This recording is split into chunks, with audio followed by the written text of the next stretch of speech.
Once hailed as the brightest genius mage in history, his glory is now just a fading memory.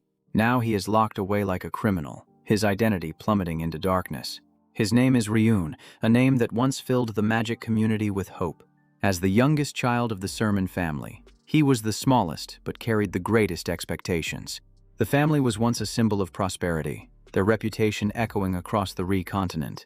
However, from the moment he learned to speak, his fate veered off the normal path. He was cursed by the demon king Aken, a dark mark following him with every breath.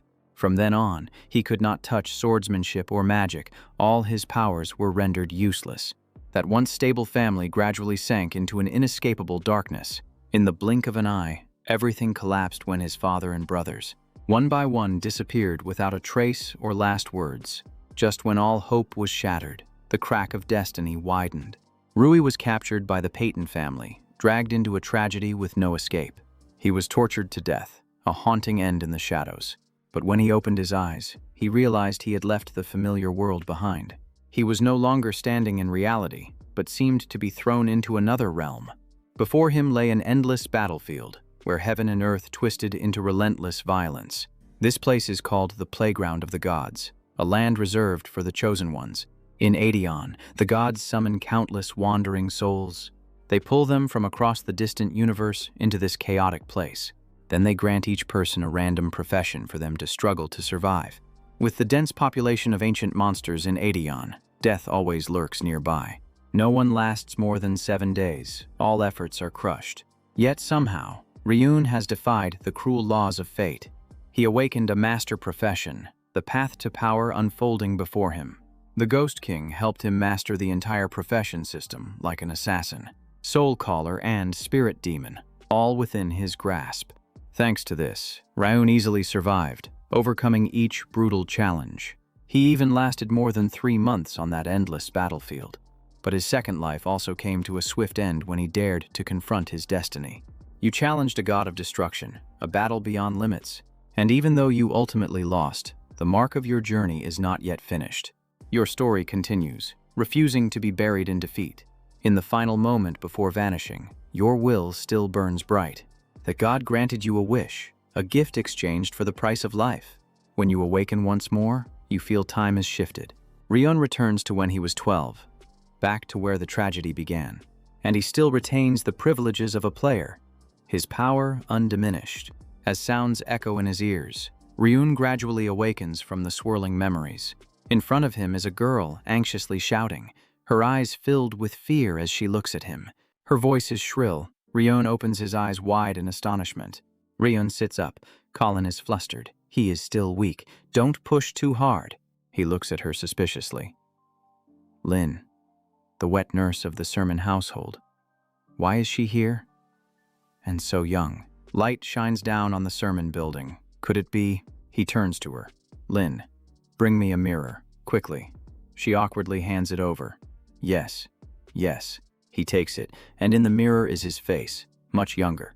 Ryun looks at her and asks, What day is it today? She is confused but replies, Yes, August 17th, 1892. He stares at his hands in shock. 1892. Sweat pours out. That's right, the year I was 12. Also when flames erupt before him. Within them is a blurry figure. His heart is in turmoil. Small sparks surround him, revealing the name Sermon. The path to doom begins with Peyton. The face of the god Aedeon appears. I grant you one wish. Ryun bites his lip, his heart racing. Am I really back? A footstep echoes, pulling him from his thoughts. An old man enters, glaring at him, pretending to sleep again. Young master. Ryun's eyes widen. He is stunned. Alejandro, the captain of the Sermon Knights, he says. The young master isn't well after all. He raises his hand. So today, we will take a break from training. Colin turns back. I told you so. He cuts her off. No. She looked at him in surprise, unable to believe her ears. Alejandro also couldn't hide his astonishment. Ryun smiled, his gaze resolute. I'm fine, he asked again. So what are we training today? The man frowned, intending to give a break, but since he wanted to train, he replied, Swordsmanship. Watching him stand up, Alejandro muttered, Are you really a young master? Ryun picked up the wooden sword from the rack. I am Ryun Sermon. The man was stunned into silence. It was a wish. It was time reversing. The shadow of the Dark Lord from a past life loomed faintly behind Ryun. Forget sword training. Today I want to go hunting. He lit up with excitement. This was the chance to fix everything. The Sermon building was bathed in the early morning sunlight. The system displayed level 1, strength 7, agility 5, stamina 3, magic 0, curse SS, cursed by the Dark Lord, unable to use magic, always haunted by monsters, Ryun thought to himself. Thankfully, I can still use the status panel even though I returned to the past. This ability is unique to me. Alejandro entered. Young master, the monster is ready, and he immediately turned off the system panel. Everyone moved out to the training ground together. In front of him was a goblin screaming angrily. Seeing Ryun, it charged at him fiercely as if it had found its prey. He raised his sword, causing it to hesitate and take a step back. Alejandro, Colin, and the servant stood at a distance, their eyes wide with anticipation. She turned to the man, shouting, "You need to stop the young master. You know just seeing a goblin will make him faint." She was right. Until yesterday, I was just like anyone else. Ryun closed his eyes, his mind drifting deep within. Opening his eyes, a blue light flared around him. Now I understand. A panel appeared, a warning from the system. The curse had been activated. The system warning displayed. The number of monsters was rapidly increasing. Fear enveloped Ryun, but he stood firm. It turned out the fear of monsters was also part of the curse. Alejandro saw this and tightened his breath. He spoke up to stop him. "That's enough for now." But Ryun interrupted. "No, that's not enough." He stepped forward, and the goblin howled and charged wildly. His face turned pale, fear crashing down without a chance to dodge. He instinctively stepped back, retreating a good distance. Ryun took a deep breath. Forcing himself to calm down, he was no longer the same. Just a goblin, after all. I can do this. The curse is nothing compared to the danger from him. The goblin's eyes gleamed with killing intent, filled with ferocity. The face of the god Aedion appeared, full of arrogance. Despite the heavy pressure, Ryun did not back down. He charged forward, swinging his sword fiercely, a green light flashing in his eyes. The slash came down, and the goblin's head dropped instantly. Every gaze froze at the scene that just unfolded. A notification panel appeared, overcoming the curse. The fear had been subdued. The level of the curse was reduced. The sword broke in two, and the goblin clutched its head, rolling around begging for mercy. Ryun focused on the system panel in front of him. "From now on, you will no longer fear monsters," he said. "Please give me a real sword. Can you?" Alejandro drew his sword. Lin's spirit seemed to leave her body. "Young master, you finally..." He turned around, a calm smile on his face as he looked at him. The man blushed, whispering, "You have become a man now." While the family is on the brink of collapse, the goblin trembled at the sight of the real sword. Its whole body shrank. Ryun tightened his grip on the sword, his eyes shining brightly as he swung down. Blood splattered everywhere, but his gaze remained unwavering. Alejandro thought to himself, a glimmer of hope had appeared. He turned to Lin. "You should watch closely."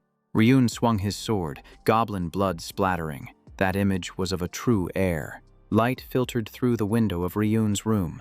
He bent down to wash his face. The goblin's blood washed away by the water.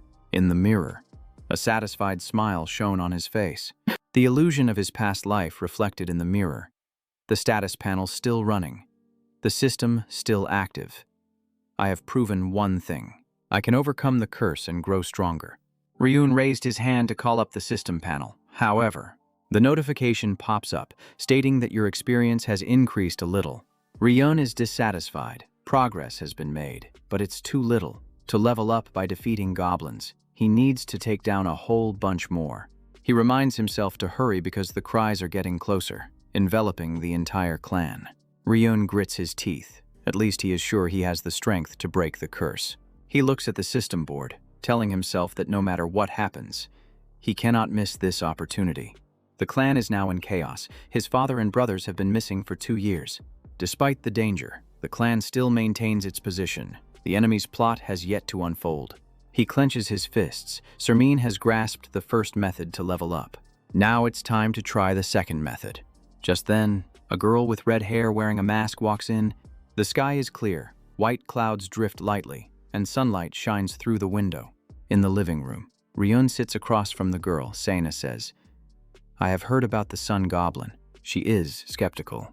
But did he really call her here to practice magic? Ryun considers that the leader of magic in this clan is no different from a captain. She is one of the few level 7 mages on the continent, a mysterious woman. No one but the clan leader truly understands her background. Her voice is mocking.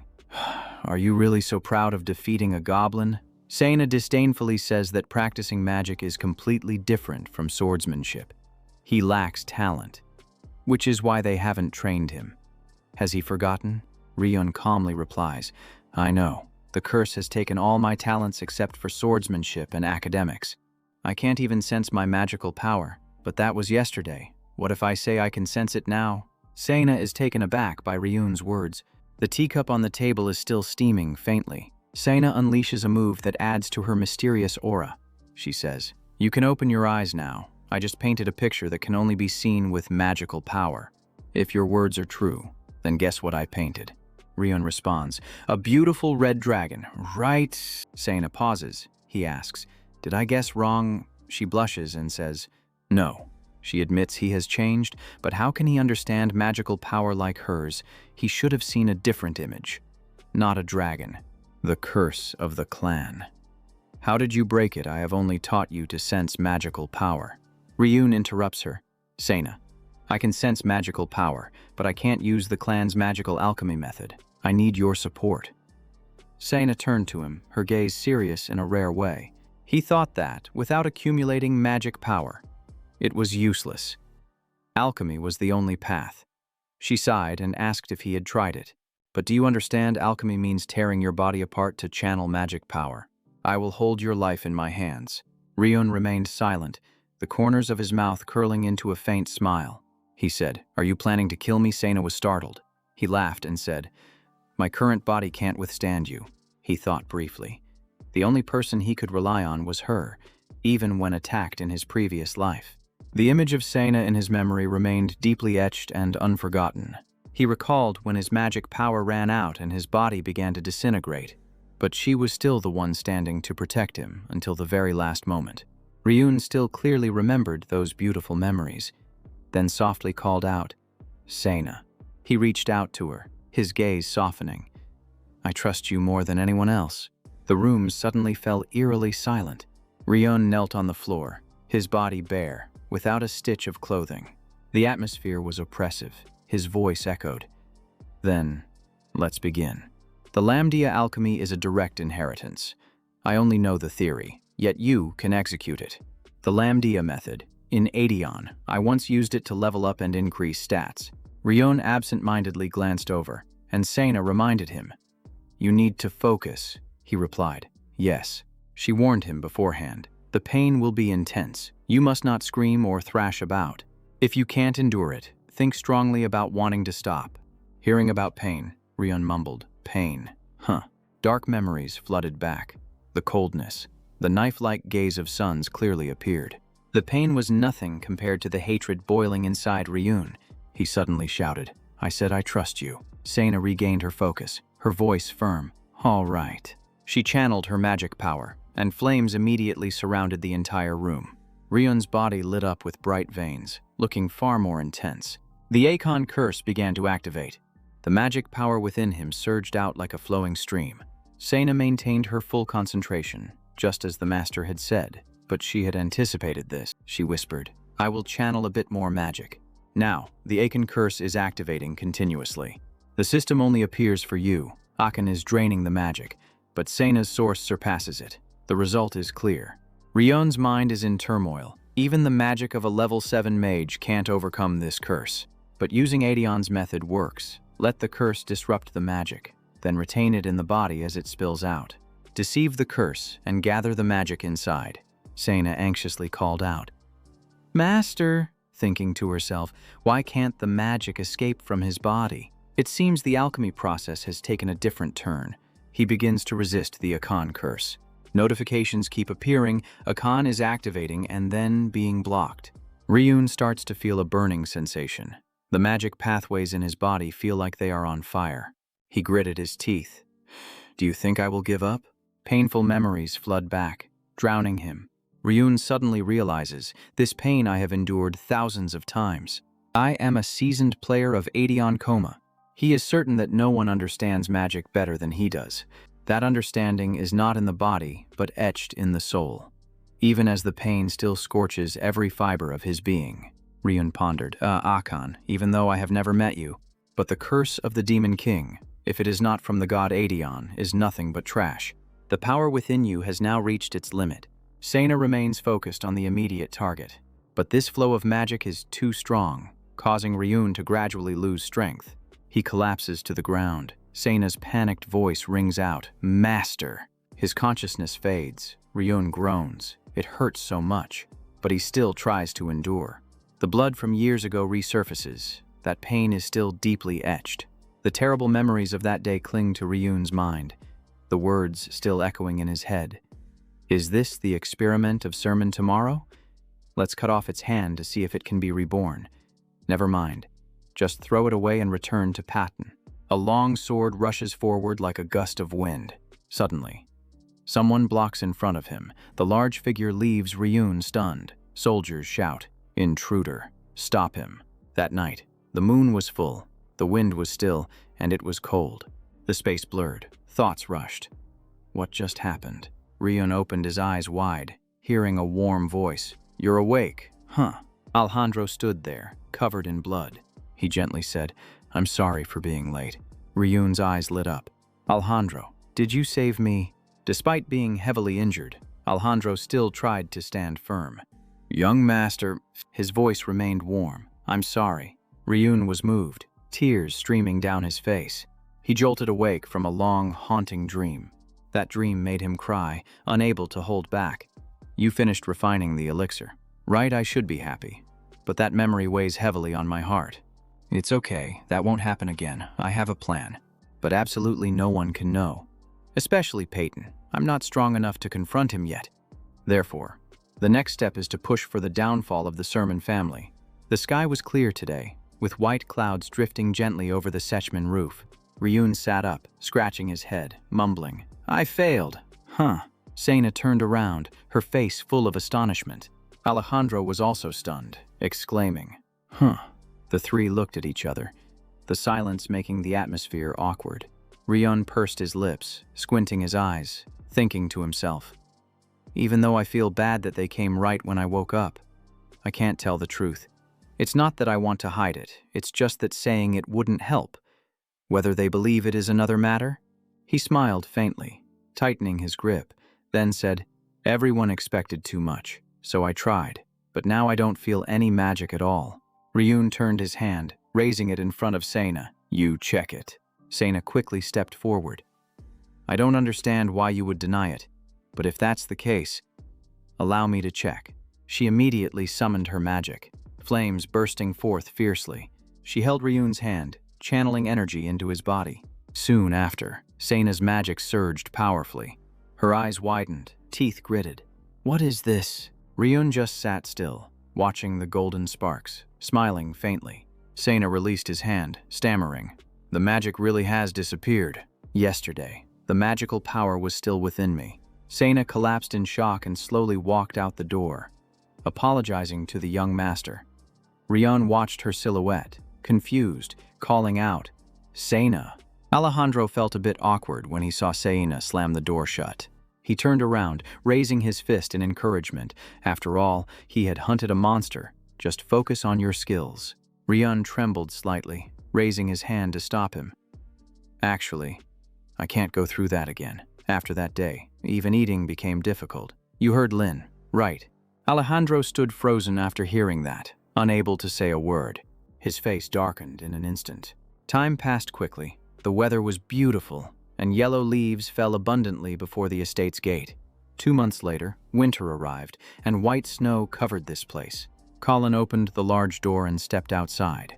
She felt sad, her eyes red, thinking to herself, the young master hasn't come out of his room today again. The Sermon family was operating without a head. The lady was trying to manage the family, but her strength was gradually waning. A butler asked Lin. The young master still hasn't come down to room A today? She replied anxiously. Yes, he complained. It's been 3 months since the monster hunt in the arena, and now he doesn't even listen to the head coach. The maid standing nearby added, They say sudden changes are a bad omen. It must just be a one-night dream. Colin, though scared, argued loudly. That's not true that day. The young master was just trying to meet everyone's expectations. But someone's voice rang out, leaving her speechless. The Sermon family was in decline. It's not just the people at home calling the young master that. Throughout the kingdom of Darren, people mockingly called him the fool of the declining family. Colin opened her eyes wide, upset. He's only 12 years old. They're going too far, the butler added.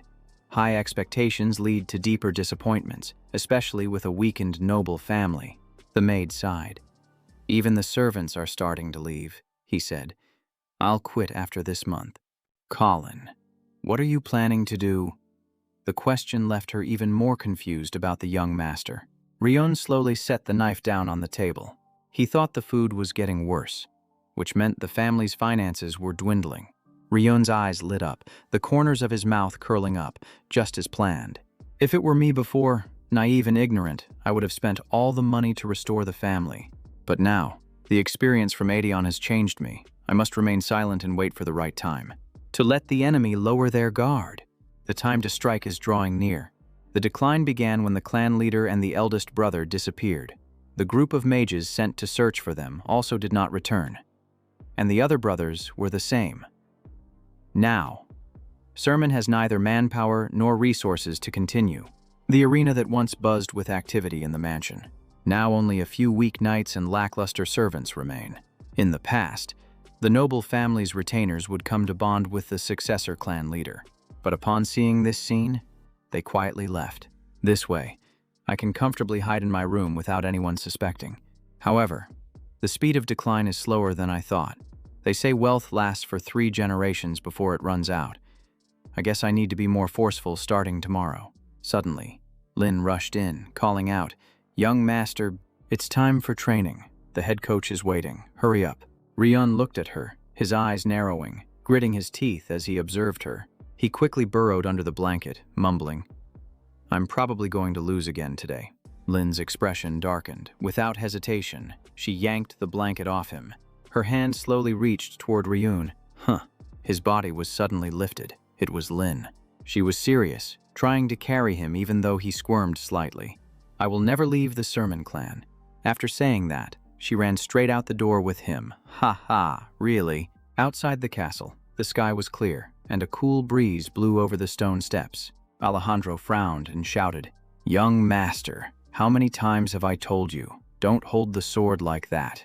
Although he failed, he felt the magical power this time. Next time will be easier. The sword technique he is learning helps gather magical power with just one slash. Ryun's expression fell. It seemed they were not ready to give up yet. He wanted to respond to their loyalty, but he absolutely could not let them know he practiced at night, even with the skill of physical domination. Physical domination, a skill that simulates the state of the body, useful for assassination in Aedion. Currently, he could only activate it awkwardly. The system reported, experience increased. Stamina +1. The system continued to display. Strength +1. Ryun's face darkened. Just thinking about it made him... He dashed away, saying loudly, I need to use the restroom for a bit. Alejandro was stunned. You, young master... A faint aura of vitality spread throughout the room. Ryun stood in front of the mirror. The skill was still unstable. Just a strong movement would break the layer of domination. He felt a bit anxious and opened the status panel. The panel displayed Ryun Sermin, Level 3, Agility 11, Magic Power 10, Strength 17, Stamina 14, Curse Akan B. He smirked cunningly. Good. Everything is progressing as planned. 3 months of secret training were not in vain. Once his stats reach 20, he will level up, first like an Aedion, choosing the soul profession, while also enhancing both summoner and assassin. Suddenly, he paused. Alejandro has a guest with him. He was surprised. The steward Sermon, Juno Hildel, entered and said, young master, I apologize for interrupting your training session. Juno bowed. Someone sent this to you, Ryun thought, just like before the regression. They delivered the letter right on time. Alejandro's expression turned serious. Is it time already? Ryun opened the letter. The content read, an invitation to the birthday of the second Prince Darren, Kai Darren, in the year 1892 of the Rhea calendar. On that very day, the final piece of the plan will be revealed. On the green meadow, Ryun stretched and yawned. Am I just waking up now? Juno said. Since you set off, you have been sleeping soundly. Last night Lin had to change your clothes until late, he replied. I understand. Because both Alejandro and Sena cannot accompany him, he continued. Who would have thought a large horde of monsters would appear at this moment? Ryun thought. Indeed, a troublesome time. The task of the Sermon family is to prevent monsters from the Dark Swamp from spilling over to the Dree continent. Alejandro was dispatched to the border. Sena had to return due to a summons from her mother, who is temporarily taking on the role of clan leader. Their family could not refuse. So a 12-year-old kid has to represent the family and head to the capital, Juno reassured him. Don't worry. In the Darren Kingdom, no one dares to touch the legitimate heir of Sermon. Ryun pondered. At least while this family still holds that position. In the past, it was enough to handle a few guests. Now the family is weak. The clan leader must personally attend the prince's birthday. Ryun sat cross-legged, muttering, It's my plan. Just then he said, They have arrived. The capital darkborn, sunlight shining down on the city walls like a painting. Birds still soared in the vast sky. In front of the palace, a long line of servants stood waiting. Ryun stepped out, walking gracefully with an air of confidence. They eagerly welcomed him. Dragon of Dree, we greet you, sir. The second prince, Kai Darren, received him with great formality. Juno bowed. Thank you, Prince Kai. The Sermon family is very honored. Ryun was slightly surprised to hear that, thinking to himself, hosting. He quietly observed from the gate to the inside of the palace. The people's gazes at the carriage were filled with worry. They looked at Sermin with pity, as if he were fading away. Rumors spread everywhere. Look, it's Ryun Sermin, the spoiled child. It's said that the Sermon family is about to fall, Ryun thought to himself. The nobles were whispering and sneering. Everything was going according to the plan he had set. The sky was clear, with white clouds drifting slowly. He hesitated and bowed his head. Greetings, sir. Juno spoke on his behalf, feeling somewhat helpless at that attitude. The people outside were chattering non-stop. Ryun gritted his teeth and muttered, Just dance to my tune. Inside the palace, a voice echoed. Hey, you guys! Two sons spoke up. I came a week early to escort Ryun, right? Gangun replied. He entered the city 5 days ago. I heard he came early to meet the envoy. Haesung whispered. Keep dreaming. Can't you see even with his face covered, he still doesn't dare greet the nobles. The room was as quiet as a tomb. For 5 days, he hadn't said a word, even with the lively banquet, delicious food, and drinks on the table. And there are girls too, one guy eagerly interjected. Gangun remained calm. Seeing everyone anxious, I sent the youngest to persuade him. Just then, Butte rushed in. Captain, he recounted Ryun's calm expression and the message. I will attend today. I hope you all prepare. Butte still stood there, excitedly adding, Yes, after hearing this, Gangun and the two sons felt much more uplifted, but he instructed them to keep it a secret, not to let the steward Juno know. The guards still need to prepare, one person said, and then everyone chimed in. It's fine, as long as he shows up. Everyone will fall silent. After discussing, the three immediately split up to handle things, while Ryun remained contemplative these past few days. He also had time to practice quietly in his room. He thought to himself. Attending the banquet wasn't about the ceremony. His gaze sharpened. His purpose was much greater. Outside, the carriage was passing through the palace gate. Two sons were sitting in the carriage, heading towards the palace.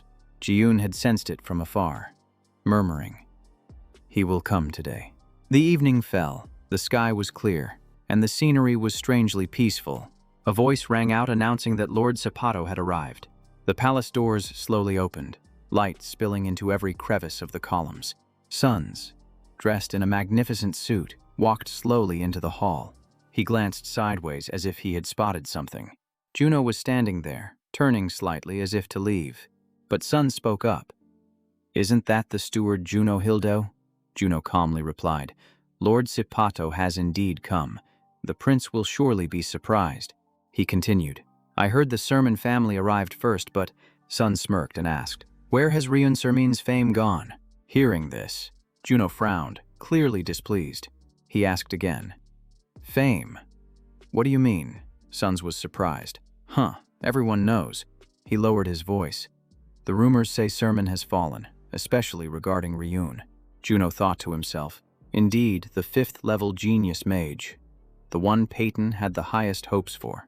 But to dare slander Sermon right in this palace, Sun still smiled insincerely. "Of course. We can't let such matters exist. I'm looking for the one who spread the rumors to punish them," Juno thought. A 7-year-old alcoholic? A 12-year-old who killed Peyton's citizens? The most notorious scoundrel of Rai dares to— Suddenly, a loud shout rang out. "Dragon of Ryun, Lord Ryun Sermon has arrived." Juno was startled. Wasn't this person hiding in his room all day? Ryun stepped out, looking polished and different from usual. His hair was neatly styled, his clothes pristine, and he wore a radiant smile.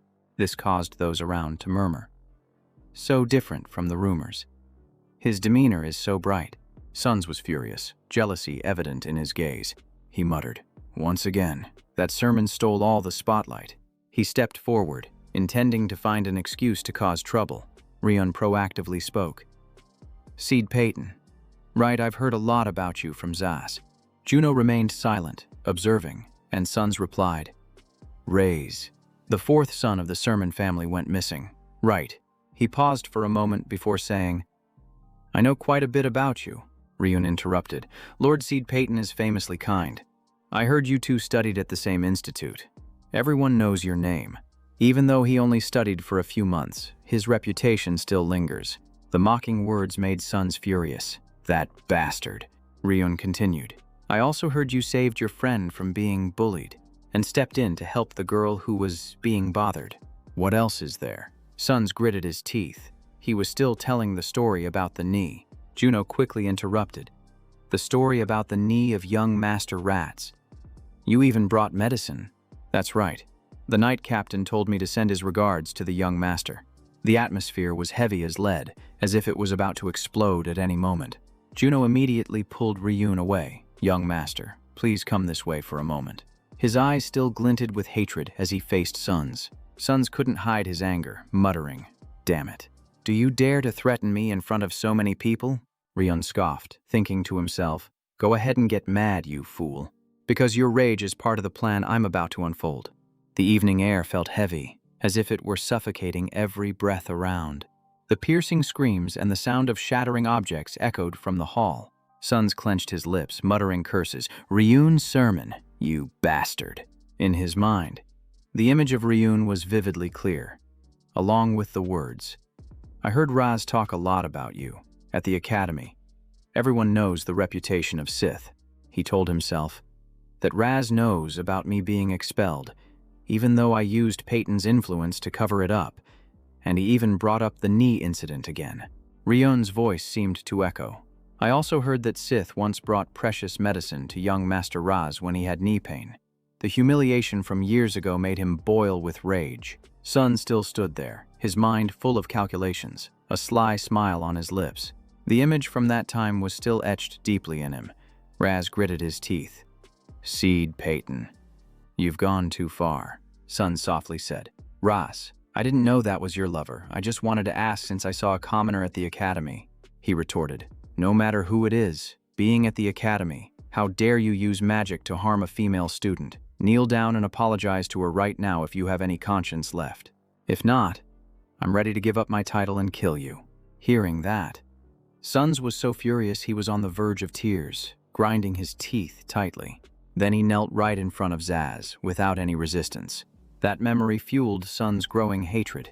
He silently told himself, "I must continue with the plan. If Vash is dead, then so be it. At least I must silence his younger sibling." Suns mumbled. After all, he had no way out. A knock on the door echoed. Suns called out, "Come in." The door slowly opened, bit by bit. A man quietly stepped into the room. Sun softly said, "I never expected that the person I would meet tonight would be him." Juno Hildo, the steward of the sermon house, who always stood by Ryun, appeared in Sun's room. On a bright moonlit night, a series of unexpected events unfolded. The caravan continued to roll through the darkness. Ryun Sui-tu thought to himself, "The banquet achieved its goal, from a notorious scoundrel. I am now the intellectual young master. Not skilled in martial arts or magic, Seed Payton had fallen into a perfect trap." Juno spoke up, only now daring to say, "Your performance at the banquet was truly impressive, making me feel that the hope of the sermon house is not yet extinguished." Ryun asked in surprise, "What do you mean I not only failed to befriend any nobles but also made the Payton house despise me?" Juno paused. "What you did in front of Seed Payton truly pleased me."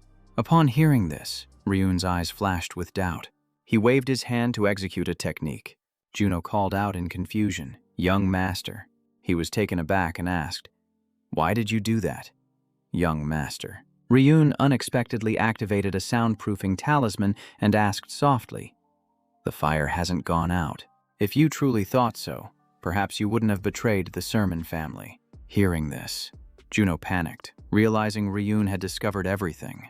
He still tried to maintain his composure, feigning innocence.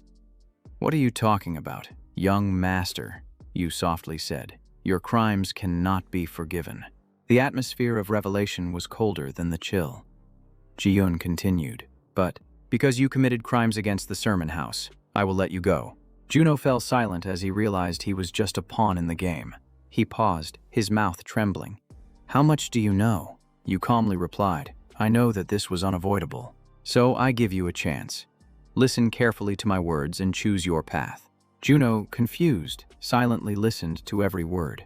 Outside, the atmosphere calmed down, and the carriage continued to roll steadily. Outside, the air calmed down, and the carriage continued to roll steadily. Ji-yun remained seated, continuing to discuss the ongoing plan. He affirmed that every step was progressing smoothly. Hearing this, Juno could not hide his surprise. "How did you come up with this? How could you devise such a plan? Who exactly are you, young master?" Ji-yun looked straight ahead, his gaze cold and filled with hatred. Juno suddenly covered his face, unable to hold back his quiet sobs. He was moved by every word Ji-yun had just spoken. He choked up. "I want to scream out of sheer joy." The young master smiled and said, "I knew you would choose that. Chief Juno, you have left the royal capital." Juno thought to himself, "How can this child smile when he knows everything?" He continued to observe closely, silently thinking, "No, that is not a smile. That is a sharp gaze, filled with killing intent and resentment." Suddenly, the carriage jolted violently and came to a complete stop. A soldier spoke up. "Why are we stopping? Keep going." He turned his head to find the reason the horses weren't moving. Then he froze upon seeing the eerie scarecrow. He exclaimed, "Huh." The soldiers stood still, stunned by the surprise. The escort team immediately warned of an ambush. "Protect the convoy. Be careful. The arrows are enchanted." The captain ordered, "Mages, create a shield immediately. Dare to ambush the Sachman Yu family. If you have the guts, step out and kneel." A soldier glanced around, noticing something unusual. The escort warned, "Captain, don't approach the carriage without the signal. Your life will be at stake too." The shield was still there, but the shouting voice rang out, "This is not good." The young master had vanished. The carriage was now empty. The captain was terrified, not knowing what was happening, stammering, "What?" The silence of the night enveloped the forest ahead. Juno rode through the night. He stopped, breathing heavily with each labored breath. Behind, Ryun was tightly bound and dragged away, blood splattering along the path. He hung suspended in midair, magic activating continuously, the system signaling an abnormal and weakened state. Ryun closed his eyes, his lips tightening, reminding himself that it had been a long time since he used this. The imposed effects were too strong. He envisioned the panic of the guards. Surely the protectors of Sermon were in complete disarray. Juno urged his horse to run faster, recalling that in his previous life, after this kidnapping incident, the family had poured all their efforts into finding him, the last heir besides his little sister. Ryun furrowed his brow. Then, they collapsed and perished. While I can now take advantage of today's events to steer everything in the direction I need. The panicked face of Uncle No flashed before him. He said, "Disguise. Huh." Pretending to be on the verge of collapse. Facing him, Ryun stroked his chin and replied, "The situation of Sermon is already dire. What if I clearly express my determination to revive it now?" A series of family emblems appeared. The noble families would fear and seek to pressure me, if they united. Sermon currently could not withstand it. He imagined himself surrounded by the gazes of Mu Mo, so I let the rumors spread to show that the last heir is no longer a threat, luring them into complacency. The image of the arrogant sons trampling on Ryun briefly flashed. No matter how the other families were, Peyton always wanted to eradicate the seeds of Sermon. The rumors might buy me time, but they would definitely not let me be. Speaking of this, his eyes reddened, his hands clenched tightly. Then I will seize this opportunity. Terrifying images flashed through Juno's mind. Ryun's voice echoed evenly. Sons Peyton has fallen into the trap when I mocked him. If he has ulterior motives, the moment I return will be when he strikes. If there are more who want to jump in, it would be even more favorable. Juno's face darkened further. Ryun let out a light laugh. Then he extended his hand toward Juno. "Come on, choose, Juno. What is about to happen will be the climax of Sermon's destruction." Back in the present, Ryun lay on the horse's back. The system reported again. Magic resisting the abnormal state. The Earth Green spell also resisted. His cold eyes opened. "All right, everything is within calculation." A low voice rang out, causing him to pause. "I'm sorry." Juno trembled on the saddle, repeating, "I'm sorry, young master." Ryun paid no mind, saying, "Just follow the plan, Juno. That is the only way for you to atone." Juno remained silent, only able to shed tears. In his mind, Ryun's entire body was enveloped by resistance power, increasing by 1 point, all attributes reaching 20, feeling as if awakening. Sensing the surge of magic power, Ryun opened his eyes. Good. The first growth condition is complete. In a village bathed in the quiet moonlight, Teacher Juno carried Ryun inside. Sun stood waiting, saying, "You've worked hard." He led the group of guards forward with arrogance. "Oh, I didn't expect you to come yourself. This is a special deal with the steward Juno Hildy of Sermon." He looked at Juno, who was exuding killing intent for betraying his master. Hearing this, Juno gritted his teeth and replied, "Hey, that's going too far. Lord Sun's pattern." In the night, Sun spoke sarcastically, sounding like a barking dog. "If you betray, just remain silent and wait for punishment." Sun's Mumo held a scroll of paper, information from a reliable source of the Atsan family, which had been verified. He handed the scroll to Juno. "Is this information certain Atsan is a prestigious family on the Re continent, famous for being an assassination clan?" The scroll emitted a faint magical aura. They primarily traded information and never sold false news. Sons pointed at the scroll in Juno's hand, which contained records about the whereabouts of the missing direct heir of Sermon, Ryun, who was hiding under a nearby tree. Heard everything. This was the reason Juno betrayed Sermon. He sold me out, the incompetent heir, to find the missing brothers who could lead Sermon. Knowing Asan holds the information, Juno surely won't live long. Peyton uses economic power to pay a high price to monopolize this news. After the transaction, Sun stroked his chin and turned away. "You can leave here. Your business is done, traitor." Watching him leave, Juno said, "Please keep your promise." He paused. "Ah, of course." Sun smirked with malice. "Your precious young master will be returned to Sermon safely." Juno finally urged his horse away from that place. Along with the guards, Sons approached Ryun, bent down to examine him. One of them asked, "Should we deal with him?" He replied, "No need. He looks just like a soulless corpse." Sons laughed coldly. By now Sermon must know he is the culprit. Only when he returns there will the grand plan flow smoothly. "Everything is ready," another guard asked. "Hey, will you do it yourself?" Sons grabbed Ryun's hair and pulled hard. "Of course. I'm here just to see the face of that traitor." In the thick darkness of the night, the mist and wind swirled heavily.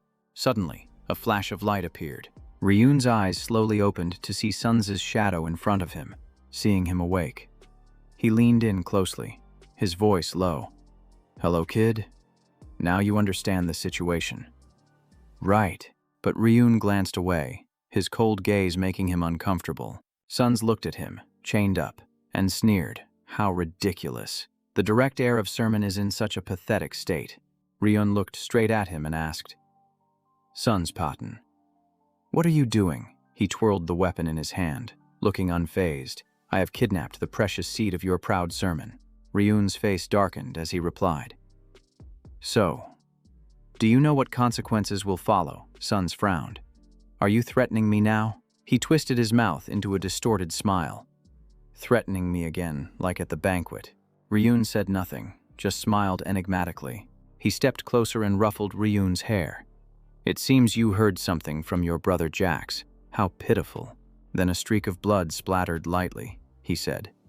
Didn't he tell you? Sons ground his foot down on Ryun's head. Your father and brothers are all dead. Don't be foolish and seek revenge on Paten. He continuously struck down, applying pressure to force him to submit. Ryun's eyes sparkled at this moment, and Sons growled. You still don't understand why you are here, do you? He pointed at him, laughing mockingly. You should have been protected inside the carriage among the knights. Juno sold you out, trading you for the whereabouts of your brothers. He shouted, no one is coming to save you. Sons tightened his grip and continued. You want to know the consequences? It will surely be war between Paten and Sermon. My capturing you will be the spark. Got it. Despite the pain, Ryun let out a cold laugh. Nonsense. The fool is dead, talking too much. His body began to radiate layers of extraordinary power.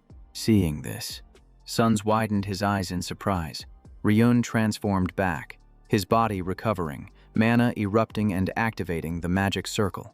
Immediately, multiple magic circles appeared around him. The bright light forced Sons to raise his hand to shield his face. The ground around him was enveloped by Ryun's magic circles. Ryun gazed deeply into the light, thinking he had waited too long to return to this place. Sons opened his eyes wider, sweat beading on his forehead. His legs faltered as if losing balance. In the moonlit night at the old building, sounds echoed. Inside, the magic circle continued to emit strange power. Sons scratched his head in frustration. What is this? Nothing is happening? Ryun's face darkened as he contemplated. Sons stepped forward and touched his head. You dare to pull such a stunt just to buy a few seconds. Ryun smirked and replied, Hey, you fool, I already told you, didn't I? Upon hearing this, Sons froze. Then Ryun's eyes widened with pressure that sent chills through everyone. You talk too much. A magic circle suddenly appeared around Sons' neck, tightening around his breath. Blood vessels bulged, and his neck burst with blood. He panicked, clutching his neck, thinking to himself, My voice is gone. Ryun spoke, cold as a demon.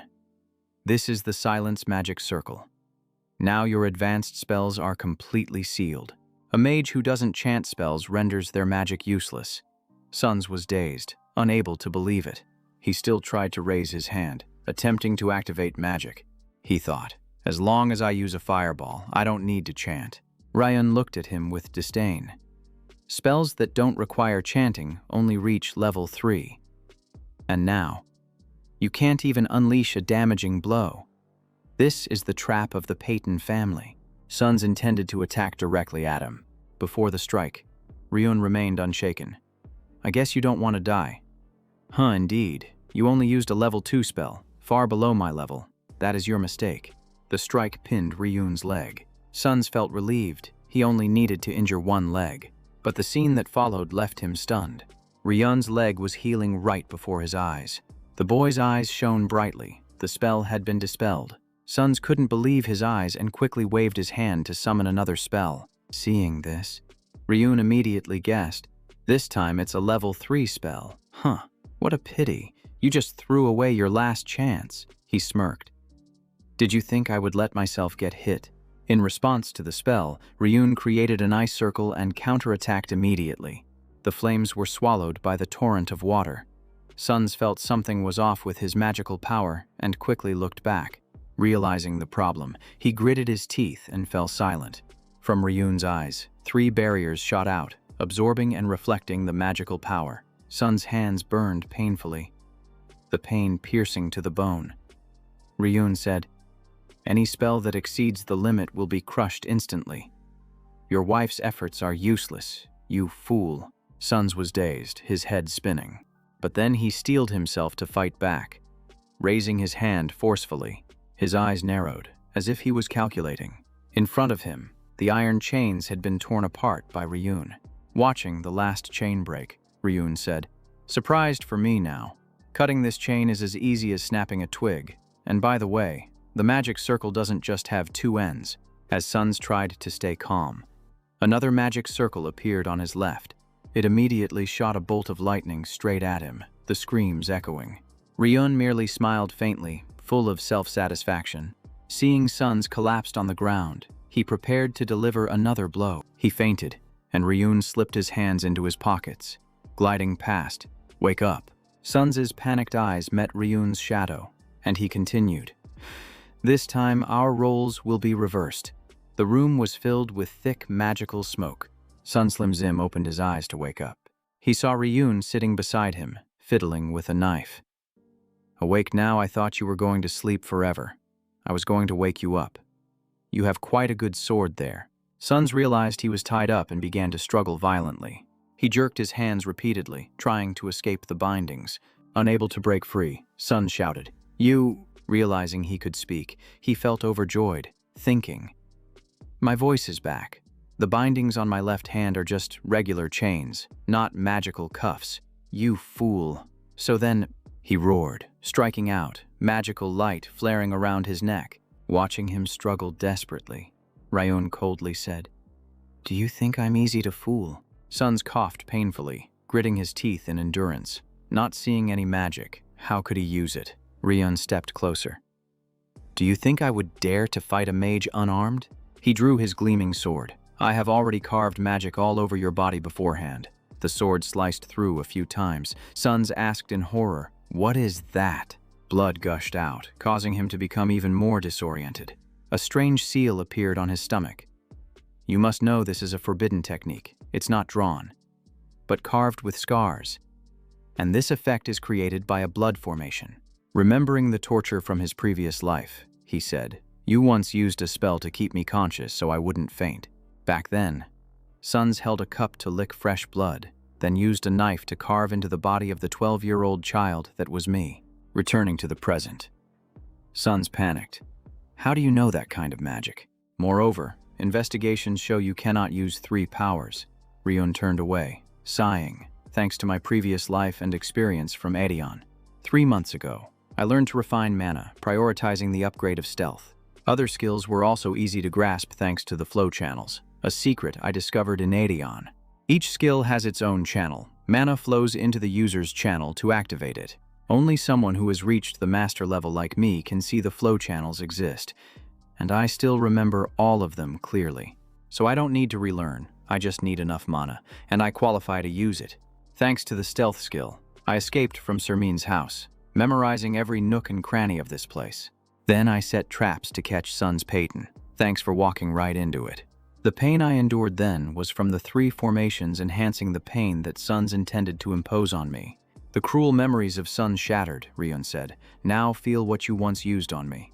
He raised the bloodied knife, his eyes never leaving his opponent. Outside, the crimson evening light flickered slightly. Sons, covered in injuries, cried out in desperation, "No more. I can't take it anymore." Seeing that scene, Ryun smiled faintly. "All right, that's enough for today." Sun shed tears. "Thank you." But as he turned away, Sun shouted, "No." Sun's face turned to rage. "It's not that I spared you, but my family is coming soon. I said that because you stopped." He seemed to guess, nodding. "They will arrive in a week." Sons was surprised. "How do you know?" Remembering his previous life, Ryujin recounted.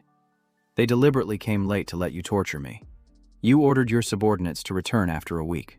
In the dungeon, the sound of curses echoed. "Are you not unconscious yet? My people are coming soon." Ryujin sneered, "With your nature. If you knew the Pattern were coming, would you inform me?" "Never. You only know how to beg, buying time to kill me." He realized the plan was exposed and immediately fell silent. The fierce guards revealed themselves. Ryujin made it clear, "Your trusted henchman is the finger of Peyton." Suns shouted in anger. "What do you intend to do?" Ryujin coldly slapped him hard across the face. The seal on Sun's body took effect. He could only scream in despair. Ryujin leisurely walked away. "Keep screaming, I told you. Today I will not touch you." Suns yelled hoarsely, tears and snot streaming down his face, standing nearby. Ryujin in the magic circle tilted his head and sneered. "Come on. Get ready to welcome me," thinking of the guards arriving soon. He knew he would have to confront the elite Peyton within the next 7 days. A week later, this place was once again shrouded in silence. The escort team entered.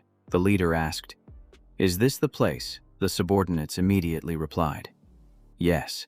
In fact, they thought Suns had tortured Ryujin for an entire week since he captured the child sermon here, but due to the loss of contact, I reported to you, Akeha. He frowned and asked back. No one could enter for an entire week.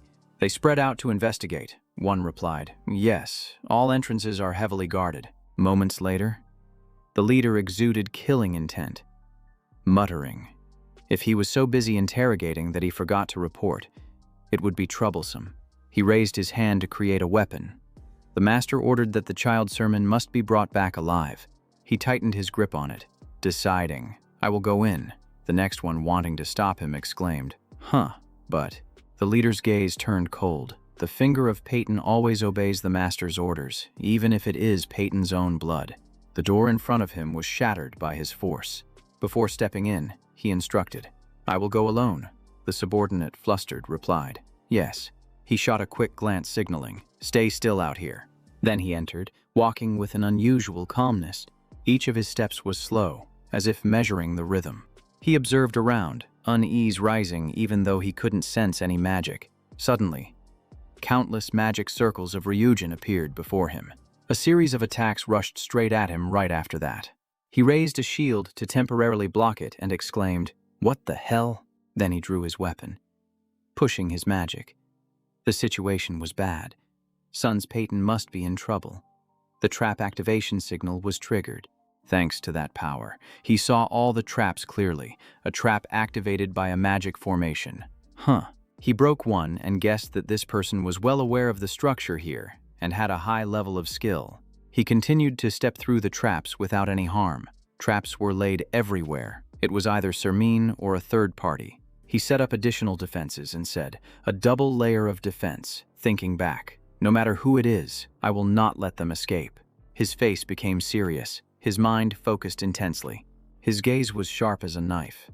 "I will make you pay for daring to provoke the finger of Peyton." In the dark prison, there was not a sound. In the cell, blood stained the floor. Suns was soaked, his head drooping as if about to fall. Outside, the finger of Peyton saw the scene and immediately used powerful magic to break the lock. He looked in and called out loudly, "Young master?" He broke the chains to free Suns and supported him. "What happened?" Suns stammered. "This." His face was tired, his eyes wanting to close. The finger checked with his staff. The magic power indeed belonged to Suns Peyton. He was puzzled. What on earth happened? While Ryujin was tied up behind him, still playing the victim, Suns trembled and pleaded. "Hurry and use the recovery potion," the subordinate replied. "We must leave here first. Remember the dense traps on the way in," he said. "The enemy has not shown their face. It is very dangerous. There are many traps ahead." He looked directly at Ryujin.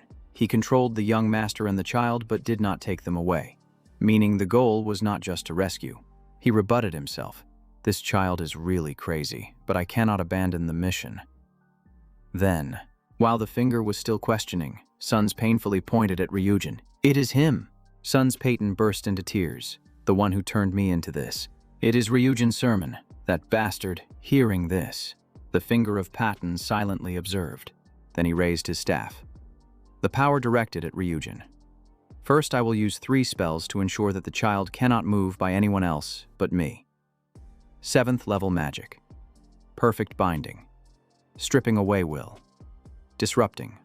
Body and mind." Ryujin appeared behind, closing in with a surge of power. "You are being too cautious." Peyton reacted extremely quickly, aiming his wand, immediately casting a fireball. The fireball shot out, hitting the wall. He was suspicious. An illusion spell. Suddenly, he coughed up blood.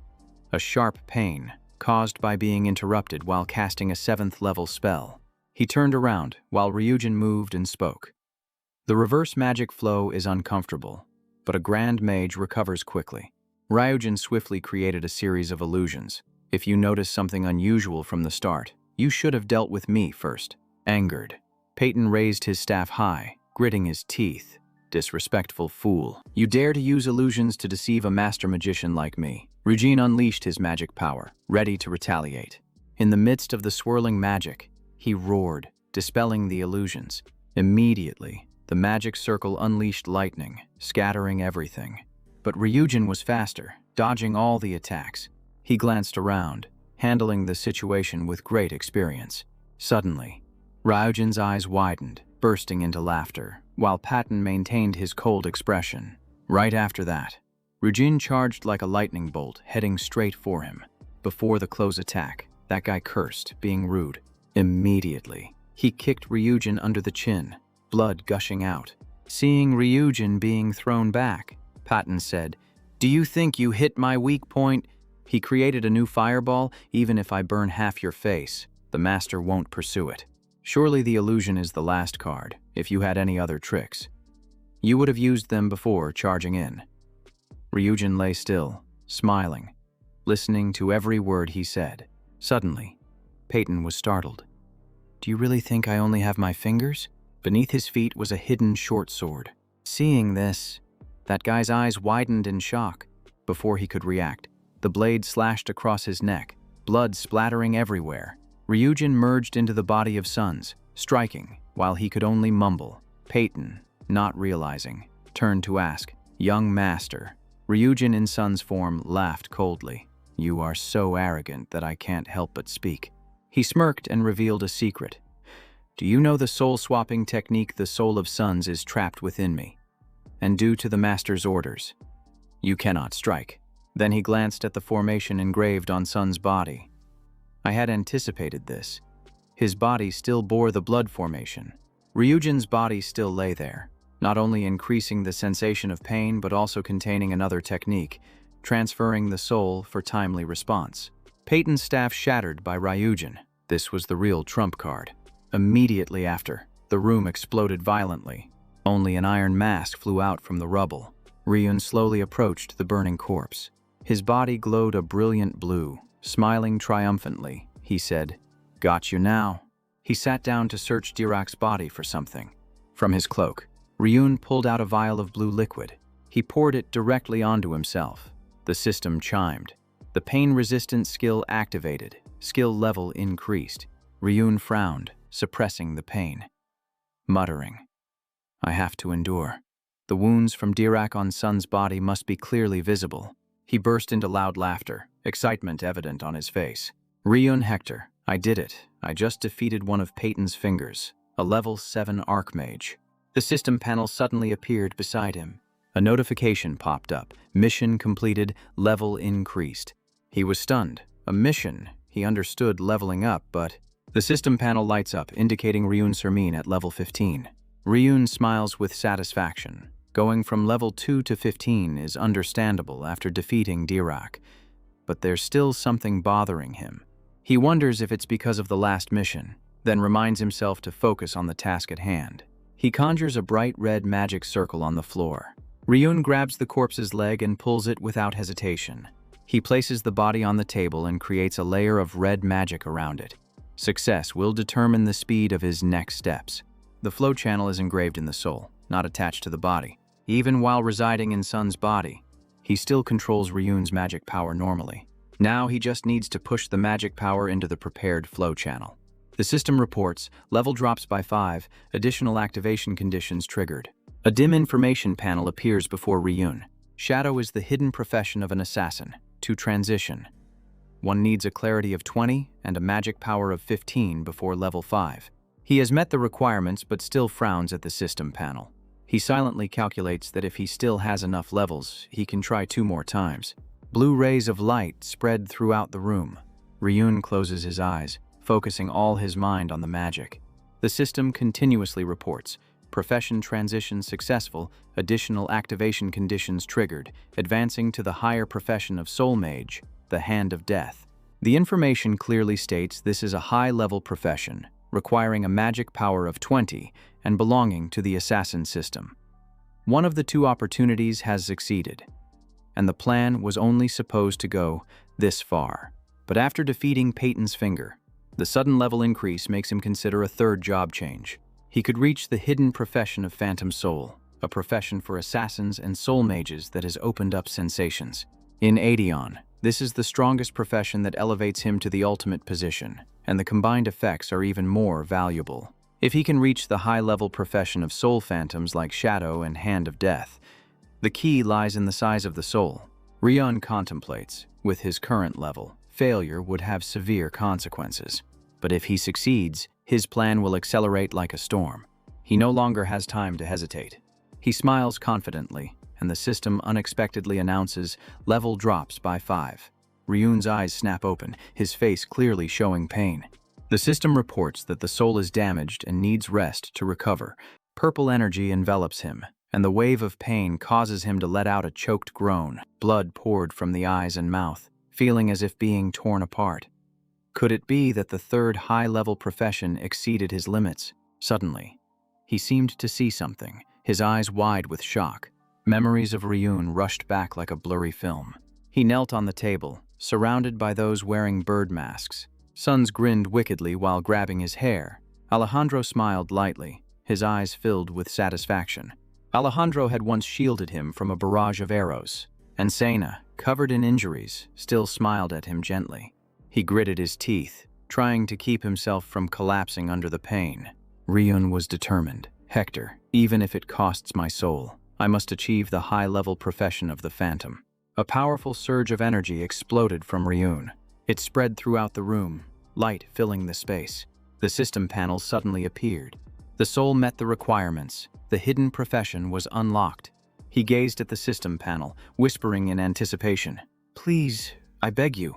The sound echoed, transitioning to the high-level profession of the Phantom, illusionist. Information about the illusionist profession immediately became clear. Ryun was taken aback, exclaiming in disbelief. Illusionist. Even in Aedeon, he had never seen this name before. This was the high-level profession of the Phantom, so there would definitely be many similarities.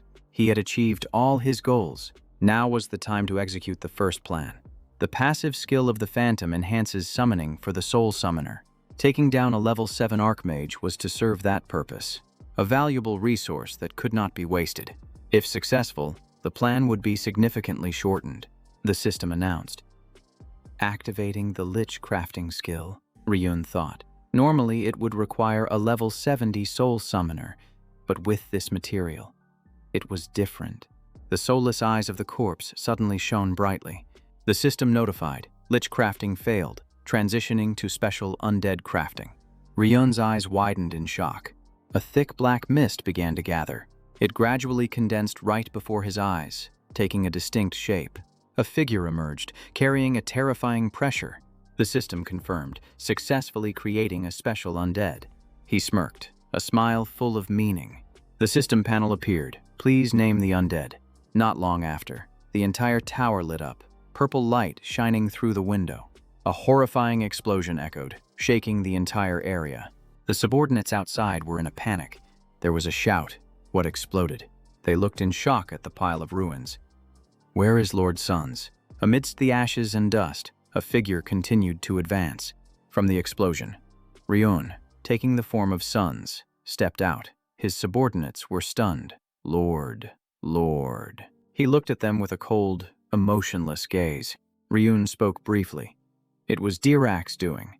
The others were confused. What? What do you mean? He snapped. You fools. I mean, a finger of Peyton betrayed me. And you still don't understand. Luckily, I used an artifact to control him, but I can't hold him for long. I need to take Ryun Sermin away from here. You all hold Dirac back. Give me time to return to the family. Got it. Reinforcements will arrive soon. If you can stop him, everyone will be richly rewarded. As soon as Ryun finished speaking, he mounted his horse and dashed away. His figure faded into the darkness. disappearing from everyone's sight. That was the last time we saw Lord. A soldier knelt down, respectfully reporting to Lord Pyrrhus. It was Pyrrhus, a 7th-level mage from the Peyton family. He said in a deep voice, "Have you found any trace of Dirac?" Pyrrhus was furious, crushing the report in his hand. He roared, "Is this what you call a report? So only you know what happened that night." The soldier stammered in confirmation, and just as he finished speaking, the soldier behind swung his sword. Without hesitation, the cold soldier continued to slash, ignoring the cries of the other. Virus said that the disappearance of young Master Son's Peyton was also a serious issue. If Peyton's involvement in the kidnapping of Chief Sermon is discovered, the consequences will be severe. Suddenly, chaotic sounds erupted from outside, then stopped abruptly. The guard shouted loudly, "Take another step and you won't be safe." A pair of strong legs stepped forward.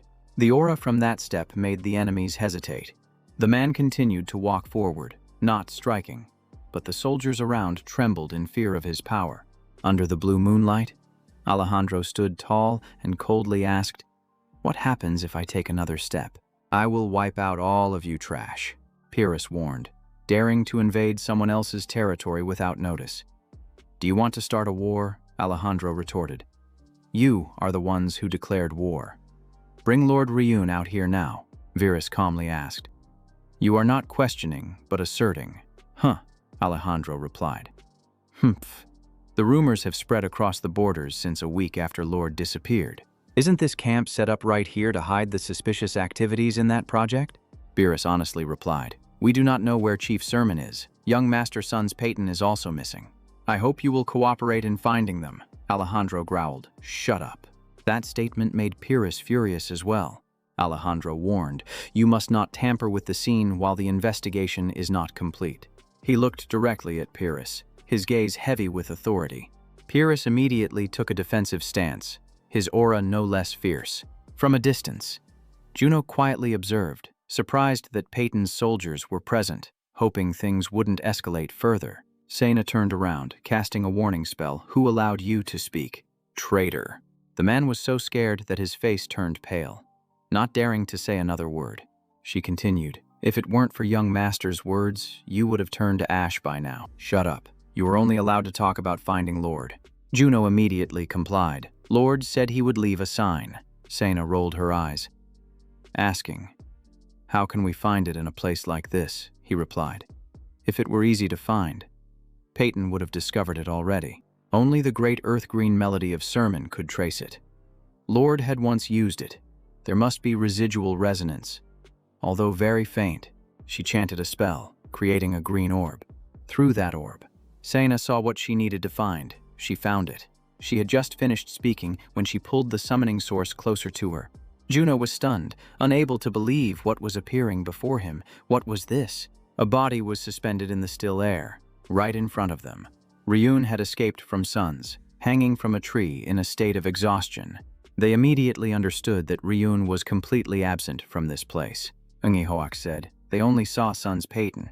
Suns was tied with a piece of cloth around his neck, on which it was written, "I am the kidnapper. Please punish me." At the same time he appeared, a letter lay right at his feet. Sena quickly spotted the letter placed there. He asked if there were any signs of the master, and Sena signaled for silence. "Wait, there is a letter here." Sena read each line carefully. If it were Sena, she would definitely notice this letter. "I once wanted to take over Sun's body to destroy the Peyton clan, but if the 8th-level mage clan leader Peyton realizes I switched souls, it would be dangerous. If I return to Sermon in Ryun's body, this could lead to a war between the two clans. Sermon cannot withstand it now. So there is only the last option, before I disappear. I must leave an explanation that makes Sena believe it." Juno curiously asked, "What does it say?" She silently burned the letter and said, "Let's return to the Sermon clan. Chief Steward." The letter burned slowly in Sena's hand, turning to dust. A premonition of many things waiting ahead. The red sunlight shone down across the entire land below. Flocks of birds flew freely in the high sky. Their shadows were clearly cast on the layered rooftops. A petite figure gradually stepped out onto the street.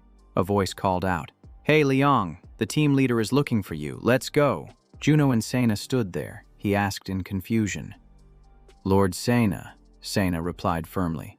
I have confirmed it.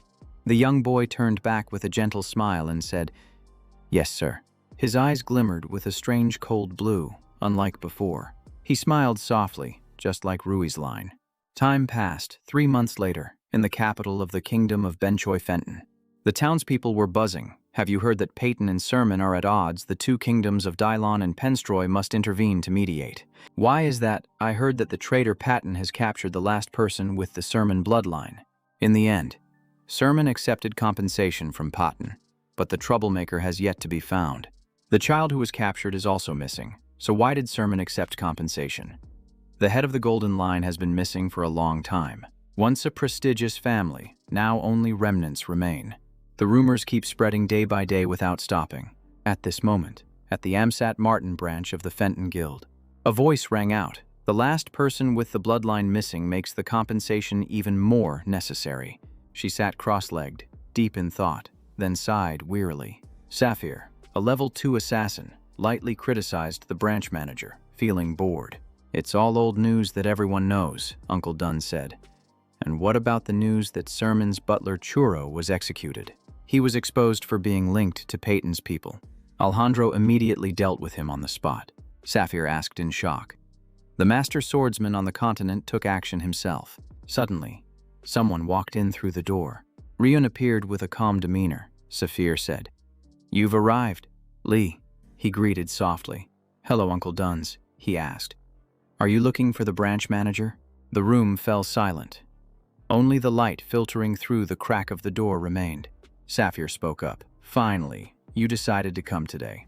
She held out an envelope and asked, Can you guess what this is? Ryun, a letter nominating you as an official member of Martin. Hearing that, Ryun smiled slightly. He said, After all, there's still one test left, Sapphire replied. That's right.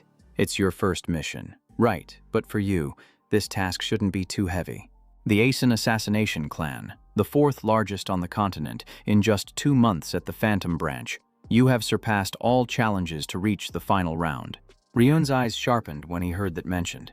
She added, Our branch has welcomed a rare talent, the shortest trial period and the youngest in 100 years.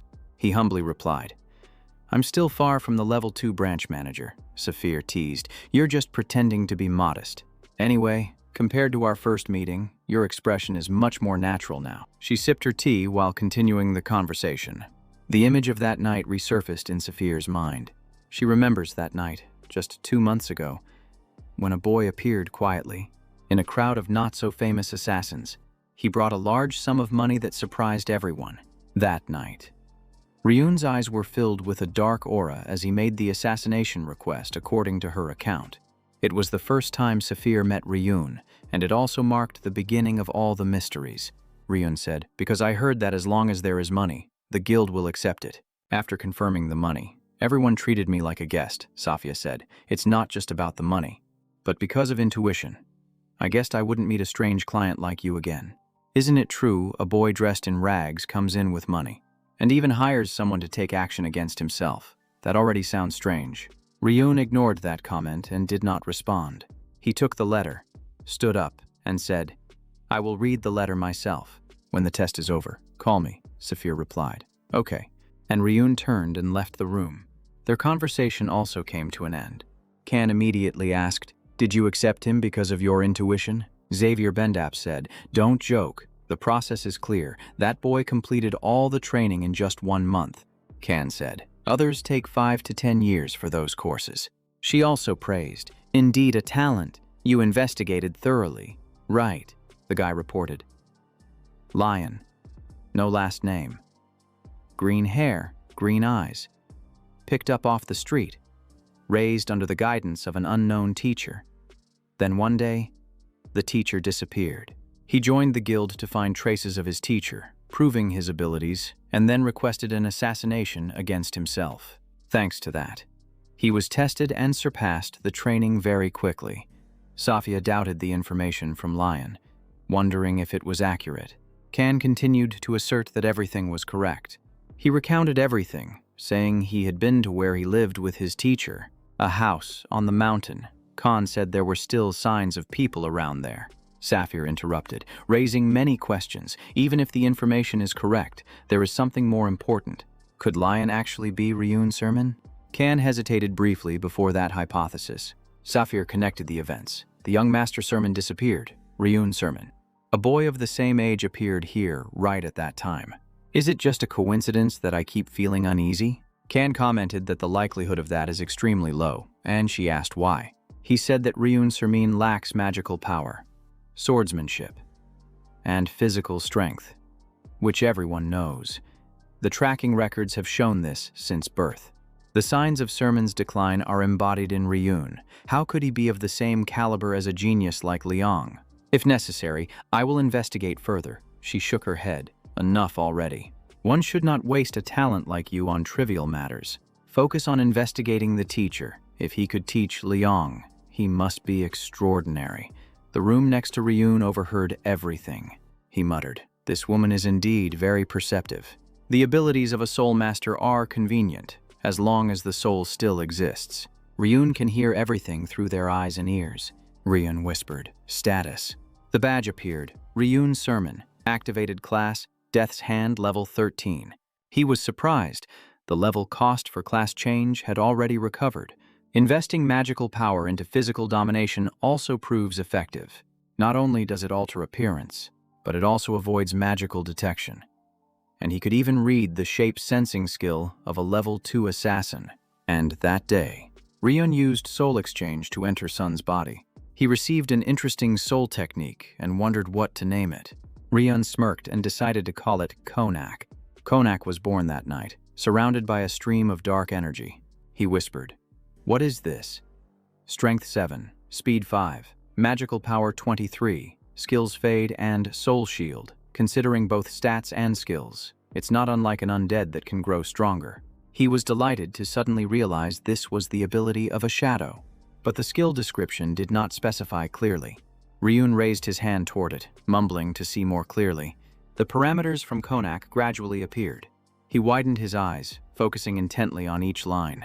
The system panel popped up. Mission of Revenge. Description. Reward. ? Ryun whispered, "I thought this mission didn't exist on this continent. It's even a hidden mission that requires finding the completion conditions on one's own, after defeating Dirac." A completion notification appeared. The skills of Death's Hand and Shadow merged to create Konak. Ryun thought, now it was just a monster consuming magic power. The experience points were still lacking, but it would be useful later on. That night, the moon was bright. Ryun smiled and said, "Development requires long-term vision." The moon hung high. The wind stood still. Ryun sat on the high wall, his gaze contemplative, unable to focus solely on the present. From a distance, Uncle Dunst approached and asked what he was thinking about. Ryun replied, "I think after passing the test, I will become an official member and one day become the branch manager of Maton." Uncle laughed and said, "At this rate, that's quite possible." Uncle Dunst suddenly stopped, looked into the distance, and continued speaking. "Today, there are 3 candidates and only one will pass. The final test to become a level 5 assassin of Martin." Uncle Dunst called out the names of the 3 candidates, one of whom was Bala. Lip stepped forward with a cold gaze and a serious demeanor.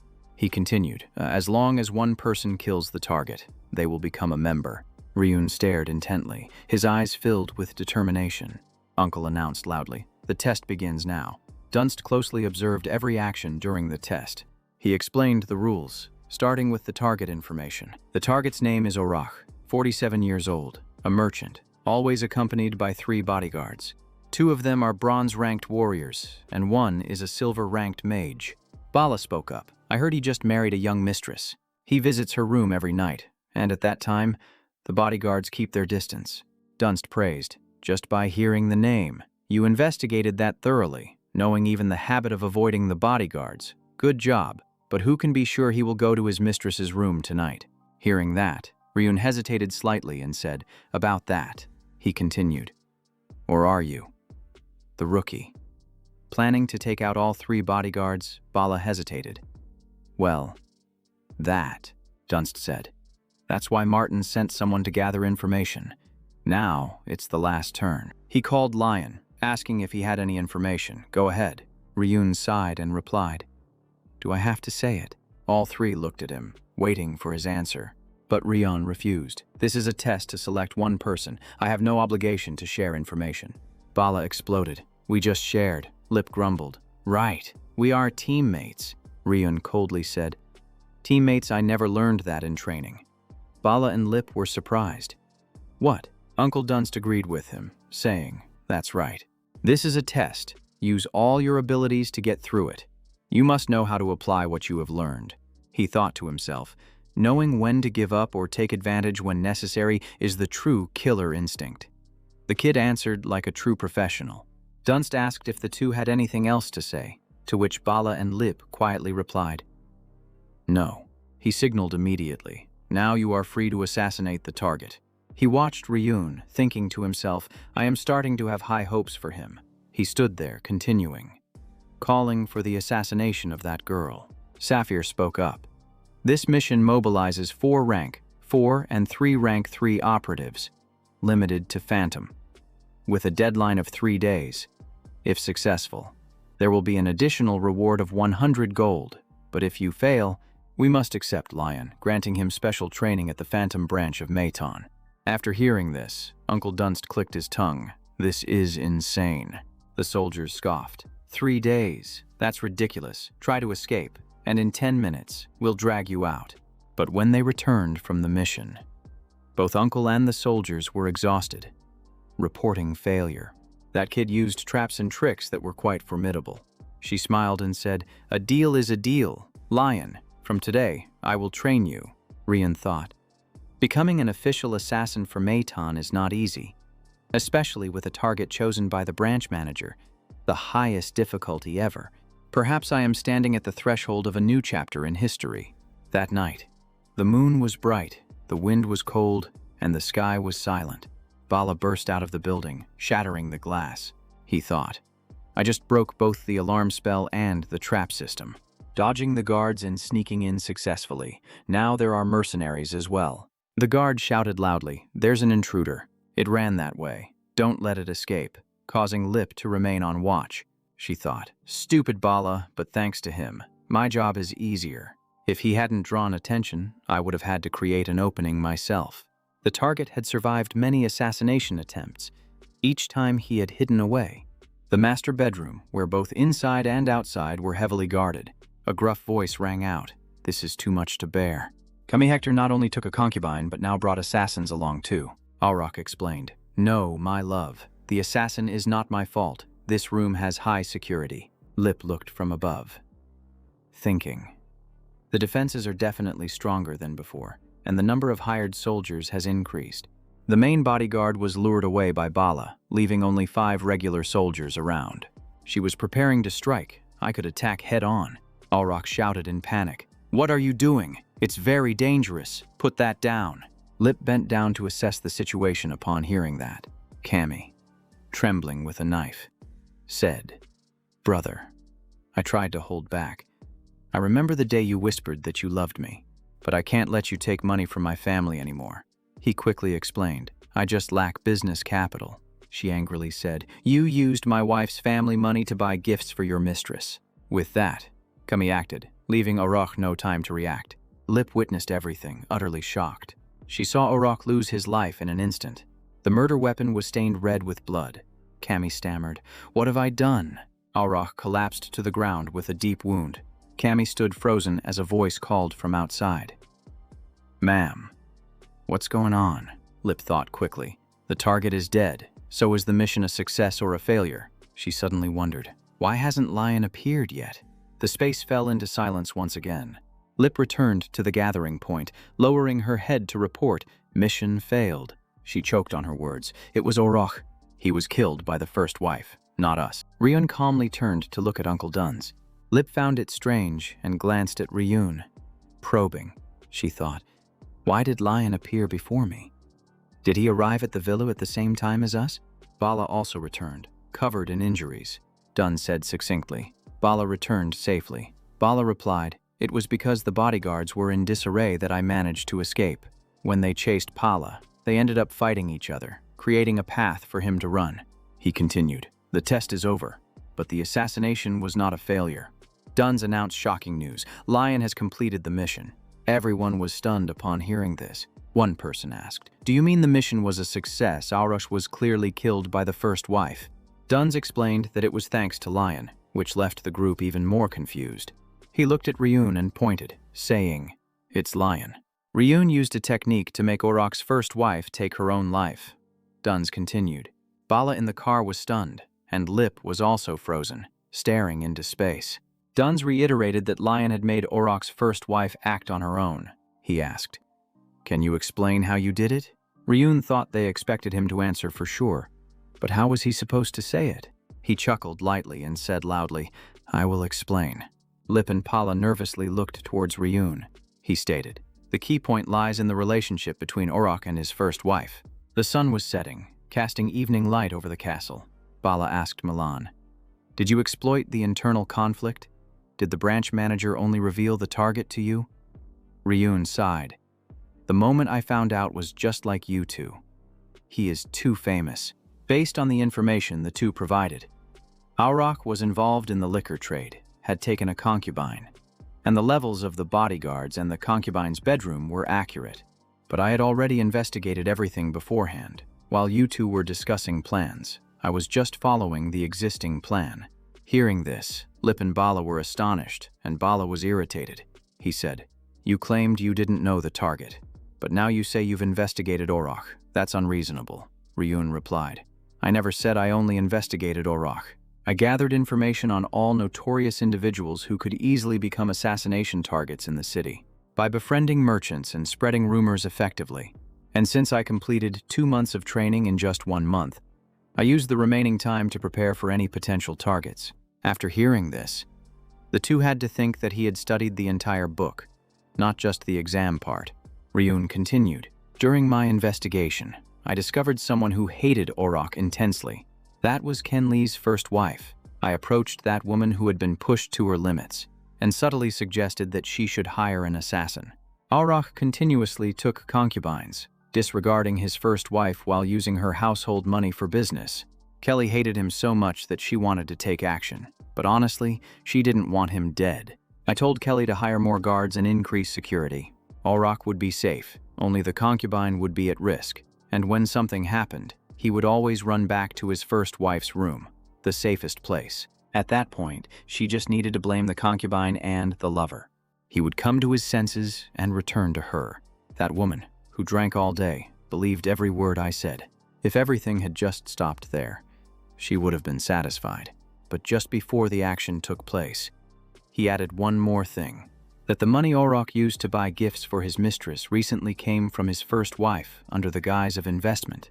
Chudansky was astonished. From the very beginning, this kid had controlled the entire test. No, this had been in his hands for a long time. Lip and Pala were stunned, unable to say a word. Uncle Duns wondered, but he didn't understand why an ordinary woman would have the guts to kill her husband. Ryun chuckled softly, as he had intervened a bit. He secretly mixed alchemical drugs into the wine and sent it to Auroch's house, just in case something unexpected happened. He even put that drug into the drinking water of the mercenaries. Luckily, he acted in time. Lip asked, "What kind of drug is that?" He replied, "It's a stimulant that reduces thinking ability." Bala was stunned. "Could it be that the mercenary fight was also due to this?" Ryun said. "Yes. Even though he didn't study teamwork, he didn't want anyone in the guild or training group to die." Bala blushed after hearing this, feeling emotional. Lip, standing next to him, also felt choked up. Duns concluded, "Everything happened just as he had arranged, thanks to the drugs and that information." Lady Kenley took action against Auroch. Lip said, "There's no need to stab someone to call it assassination." Duns smiled, congratulating him on passing the test. Lion. Ryun laughed. "Oh, and we can charge an extra fee from Kelly." Duns was stunned. "Huh," he explained. "Kelly is now a murderer, but the assassination incident was real. Only we know Auroch was killed by Kelly, not the assassin. In that position, Kelly would definitely want to spend more money to hide the truth and blame it on the assassin." Duns was dumbfounded, speechless. Bala swallowed hard, thinking, "He is truly different," Lip thought to himself. with a killer's mindset. He is on another level. He would rather take second place than confront Lion.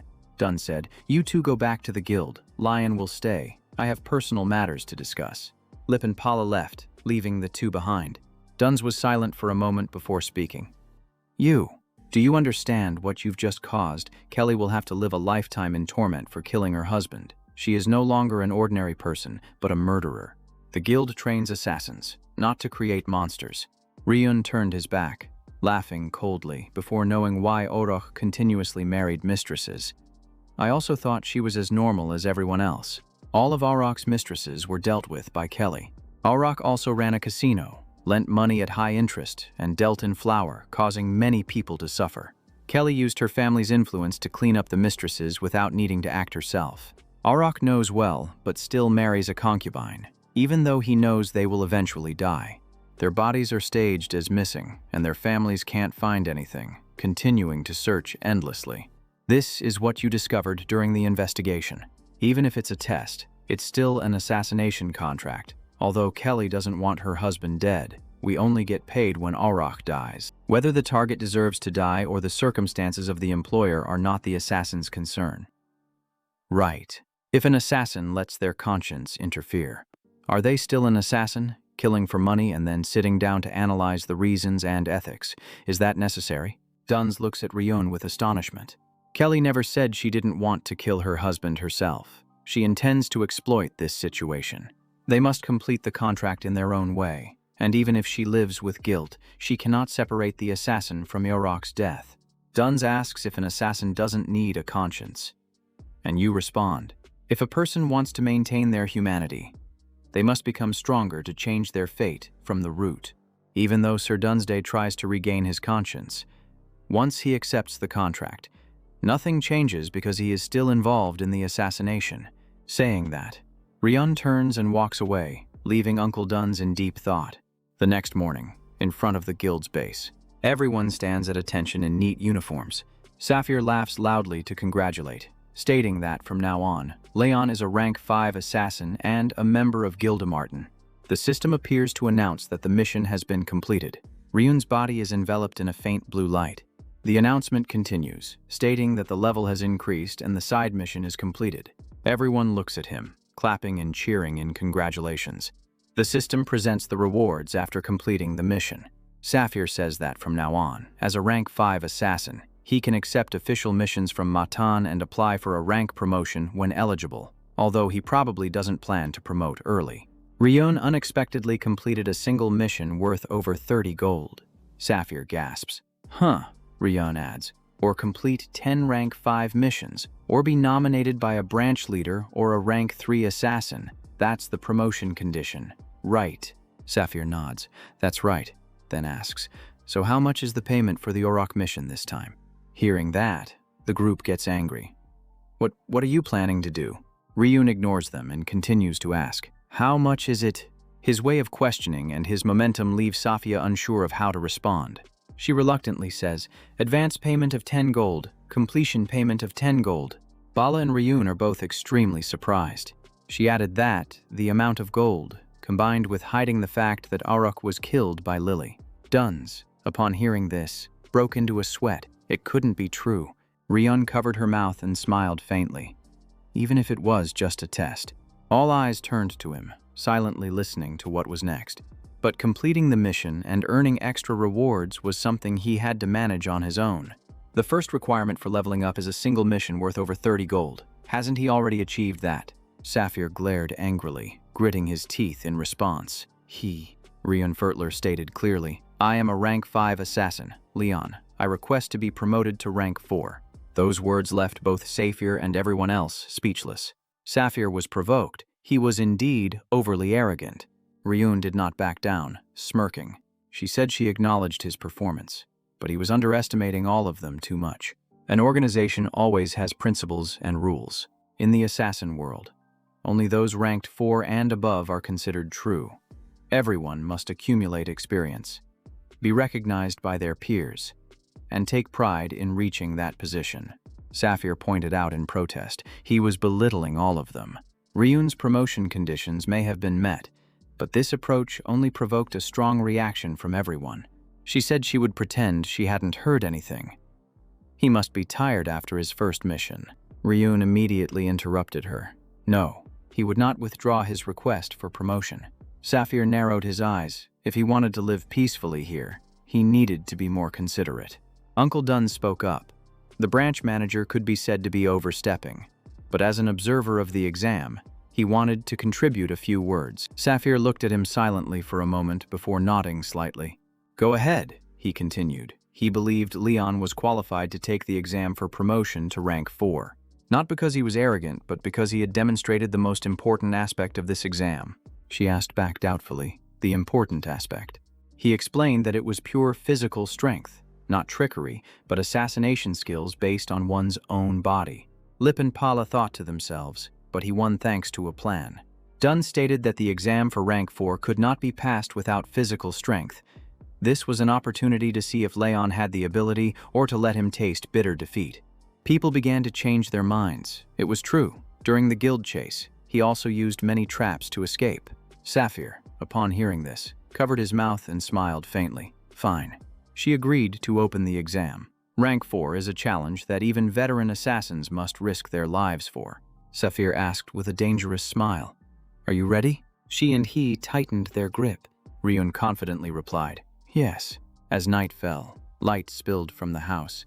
Dunn slammed his beer mug down on the table. Truly a person who makes others' hearts race. He looked at him across the dining table and said, You're being reckless.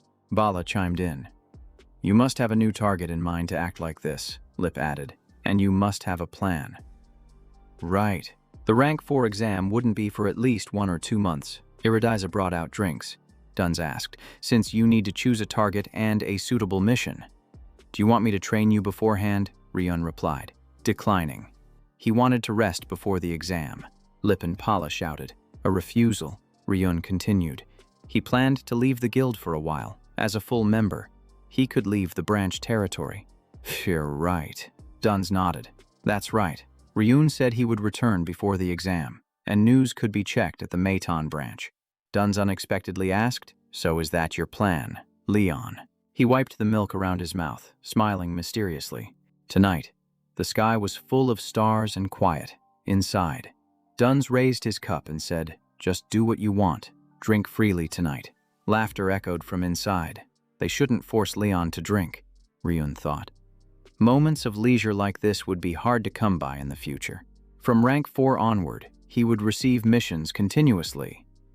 No more freedom. If he wanted to be the branch leader, he would have even less time. Before diving in, he needed to take a trip. That night, Ryun donned his cloak, preparing for a new journey. He stood on a rocky outcrop, gazing at the meadow before him. He confirmed to himself that he had set foot in the land of darkness. In that deadly place, Ryun could not hide his excitement, his eyes filled with determination. In another direction, a group of horsemen galloped quickly. It seemed to be a squad escorting an important figure. Leading them was a young man with red hair, Colonel, riding a tall white horse. As the group moved straight ahead, the colonel suddenly stopped. He saw someone sitting in the middle of the road in the distance. It was Ryun. He barked gruffly. What are you doing? Ryun calmly shifted. His left leg was in a wooden splint, looking like someone who had just been injured. He began to slowly remove the hood from his head. Connell was stunned when he clearly saw his face. It was Ryun, transformed into a pitiful child with red eyes, choking back tears. I twisted my ankle. Can you give me a ride to the village ahead? I'm so tired. I can't walk anymore. If it gets dark, I'll be in danger. So I'm sitting here, hoping someone will help. The young man, upon hearing this, scratched his head in frustration and cursed. What a brat! Then he shouted, Do you want to die? How dare you block a noble's carriage if we have an urgent mission? You're done for. Ryun smiled gently. After a moment, he continued to act innocent, looking up and asking, Since your voice is so calm, you must not be in a hurry. Right. He reasoned that if he were on official business, the man would have chosen the main road, not this one. What a brat, he thought. With tears in his eyes, Ryun clasped his hands and pleaded, "Please help me. Consider it a good deed, just this once." The man could only remain silent. Even the horse turned its head in helplessness. Suddenly, the carriage behind them turned on its lights. A voice called out from inside, "Colonel, let the child get in the carriage." Hearing this, he snapped back in protest. "Absolutely not." The person in the carriage persisted, suggesting, "Then can it ride with the horse?" Immediately, Ryun was lifted and sat on the colonel's lap, leaving him completely stiff. The people in the group giggled and teased, "Captain? What a perfect match," making him blush. The colonel then asked, "What's the kid's name?" Ryun quickly replied, "Leon, I came from over there." Upon hearing this, the colonel said, "Thanks to that kind girl. You were saved. She's the young lady in the carriage." He didn't forget to add, "Meeting my young lady is a great fortune for you," causing Ryun to smile awkwardly. In his mind, Ryun calculated that this wasn't luck, but a plan. The rose emblem, the symbol of the Rose family, green rose, to accompany her before the trip. He had researched the route to avoid danger. He discovered that a member of the Dahl family was also traveling the same way. That family had lived peacefully on the Fan's Choi border, but after the head of the family died, she was forced to leave her hometown. Being a minor noble, the escort wasn't a true knight, just the family guards of Zeus, who were then knighted on the way to legitimize their status. At that moment, the green-haired guy sighed. "Oh my, does the young lady have to suffer like this?" Others nodded. "Yeah, it's all because of..." At the same time, Ryun was also thinking about the downfall of the Rose family. The green-haired guy frowned and exclaimed, "It's all caused by the Sermon family." Ryun recalled that according to the information he had gathered, the death of the head of the family led to Sanju's exile. Suddenly, he wondered, did the Sermon family really have a hand in this? The green-haired guy was rebutted. "There's no way it's the Sermon family," but he argued, "I heard that the Sermon clan killed the head of the family to cover their tracks." Ryun was stunned to hear this. Is it true? Late at night, the moon rose high.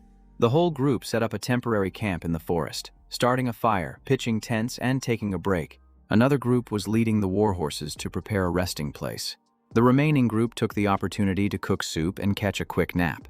Ryun also leaned against a rock by the roadside, relaxing for a bit. Then he reflected, connecting what he learned today. The Rose family collapsed due to recent conflicts between Sermon and Peyton. Sermon belonged to the kingdom of Dylon, while Peyton was from Fenstroy, which was in opposition. However, the eldest son of the Zeus family became a knight of Sermon, linking the two houses. While on a mission at the border, where monsters roamed, he was killed in action. The Sermon family promised to support the Rose family greatly in his memory. Many nobles, envious of the Zeus family's progress, allied with Peyton, Sermon's rival, and took advantage of the chaos to act, spreading rumors that the Zeus family was a puppet of Sermon. It was rumored that the Sermon clan eliminated the head of the Zeus family to silence him, while Zeus protested his innocence, claiming that Arganiga was the true mastermind. But under pressure from Peyton, he had to relent. With the head of the family gone, the daughter-in-law's house fell apart and was forced to leave their homeland for Dylon, where the situation was well understood. Only Colonel remained, a knight who had just been appointed. Along with a few loyal survivors, they were closely following San Jose, but they were just a makeshift guard group hastily gathered by Colonel. Ryun suddenly thought of Miss Sanju's. This journey of exile would be extremely arduous. In the quiet night, the knights took turns keeping watch. The green-haired lady was able to catch a moment of peaceful sleep. Outside, the pig was recounting old stories, along with the gaze of the second child of the Egon family directed towards the lady. It turned out that the troublemaker was not Sermon, but rather Peyton and Asian. This exile was made possible thanks to the Sermon family requesting asylum from the kingdom of Dylon. Ryun sat nearby, silently listening and taking the opportunity to snack. Colonel regained his spirit, laughed, threw a branch into the fire, and said that the Sermon family was still committed to providing support. After hearing the whole story, the group felt more uplifted, with the green-haired one excitedly saying that the Sermon family was kind. "So, let's raise our glasses." One person noticed Ryun and shared more soup. asking the little one if he wanted more soup. He nodded immediately. Yes, sir. And that person inquired further. You must be bored since this doesn't concern you. Right, Ryun just smiled and replied that it was very interesting, while in his heart, he thought he was more involved than they were. Then Ryun gently expressed his concern. But is it okay like this? Going into exile and bringing along a child like me? While also hearing all this, the knight paused and seemed a bit annoyed, as if he thought Ryun was calculating the whole situation to ask for help, causing Ryun to flinch and avoid. Another person quickly spoke up to ease the tension, saying it was fine, thanks to a little sharing. Colonel was feeling more at ease now. The green-haired girl interjected. After all, the one suffering the most was still the green-haired Lady Rose. Ryun nodded slightly. That's right, the focus is still on Sanju. The colonel and the group of knights probably hadn't realized the severity of the situation due to their inexperience. Ryun closed his eyes, thinking about the future and the dangers approaching. Then he remembered the sinister faces of Peyton and Aedion, since they had teamed up. They surely wouldn't stop at just killing the head of the Zeus family, especially the second child of the Aegean family. Not even 20 years old yet, and already involved in 3 assassination contracts from those wanting to deal with him. He truly was a terrible person. But I turned them all down because it wasn't worth it. That alone was enough to show he specialized in bullying the weak.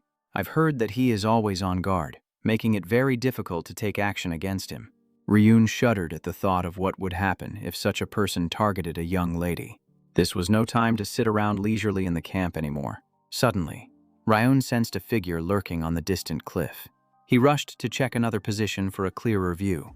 This time, the feeling was stronger. There was indeed someone following him. He hesitated, wondering whether to take action or not, but they had likely already sent all the information back to their mastermind. It would be better to set a trap to slow down their pursuit. A little while later, when he returned, the whole group looked at Ryun in surprise. Hey, kid. Why is your hair all muddy? He forced a smile. Oh, I just slipped and fell. The knights didn't suspect anything. They just advised him to rest if he was injured. Then everyone left. Unaware that he was hiding a dimensional tool, he had dug several holes along the way. Calculating carefully, he had set enough traps to slow them down. And he had gathered all the information he needed. So he would probably just accompany them to the next village. Consider it a repayment for the soup. He felt at ease to sleep. When the sun rose high the next morning, the group continued their journey, and Ryun said goodbye to the knights. Thank you all for letting me hitch a ride here, the leader asked. Are you heading to the Dasong village? Why go near the dark region? Ryun confidently replied. It may look like that, but I also do small trading. I buy monster materials in Dasong and sell them on the other side, the bald man said. The paths are different now. I guess we have to part ways. Suddenly, the leader handed Ryun a small vial. Ah, this. Drink it before sunset. The lady instructed me to give it to you. He asked in surprise. Lady, is this really a gift for me? Through the carriage window, the green-haired Zeus smiled and waved goodbye to Ryun. The colonel scratched his head awkwardly and continued. The lady also sent a message, thanking you for giving us a bit of peace. Ryun was wide-eyed in disbelief after hearing that, but then he understood. It was time to say goodbye. Thank you. I'm really leaving now. The colonel replied. If you need help, find us in Dylan. Oh, never mind. Even if you need it, don't come. The bald man laughed. The captain only said that, but he is very kind. Even without the lady's orders, he would still help you. He is just a bit cold. The colonel heard this and shouted, What are you still doing there? Hurry up and go. Ryun quietly watched as everyone drifted away. He looked down, staring intently at the small vial in his hand. Then he opened the bottle cap. He drank it in one go without hesitation. Only a few drops fell to the ground. Suddenly, a loud explosion echoed in the distance, smoke billowing up. Many hooves rushed towards him. It was a large army, completely masked, running past Ryun, leaving him unable to comprehend what was happening. He quickly analyzed. There were 6 pursuers, plus 2 mercenaries, 2 novice swordsmen, each muscular, and a troublesome mage. He glanced at the one with a prominent aura, the other masked, surely a noble. It was the second son of the Egon family, Ruta Agen, who was currently smiling triumphantly. The two brushed past each other in an instant. Their gazes met, as if they understood each other well, and each immediately calculated their own plans. Rion quickly glanced, memorizing each member of that group. Watching them drift away, the atmosphere around him fell silent once more. No more noise, he silently assessed. The pursuers were stronger than he thought. Those traps probably weren't enough. Perhaps he still hadn't paid off the debt from earlier. On top of that, he had also used that vial. Looking at the empty bottle, he was stunned. This was a high-grade recovery potion, at least 20 silver per vial. Rion forced a smile. He told himself. Something so precious was entrusted to a kid he had only met for one night. The lady was truly extraordinarily generous. In reality, the Zeus family had no way out. Those people would capture San Zeus and finish off the remaining ones. What he did might slightly exceed the value of a bowl of soup, but counting the potion, it could be considered a deposit. If they catch up to the carriage, there would be more deaths, so I need you to help me with something. After that, he activated his magic and summoned a mysterious creature to appear. The creature had just taken shape, and the magical light had not yet faded. He immediately commanded it. The first task was to eliminate him. Meanwhile, the group of knights had moved away a short distance. But then, the sound of hooves from behind grew increasingly urgent. Cornell immediately became alert, sensing something was off. He shouted loudly, urging the horse to go faster, while the knights were still in a daze. Cornell turned his head, reining his horse close to the carriage, quickly telling Miss Rose to endure, not to worry. The blue-haired knight asked, "Captain, why the sudden rush?" Before the question could finish, Colonel's expression changed, shouting, "The pursuers are getting closer. Those with mana are right behind us." Colonel pointed ahead, shouting, "The border is right in front. Run fast." He called out, "Chaku, Gain, if we get caught, you two take Miss Rose across the border immediately. As long as we get to the border, even Aegon won't dare to act against Dylon's army." The entire group immediately accelerated at Colonel's command. He charged ahead, preparing for battle. Chaku, the blue-haired knight, was still unwilling, while Gain gritted his teeth and nodded, promising to meet at the border.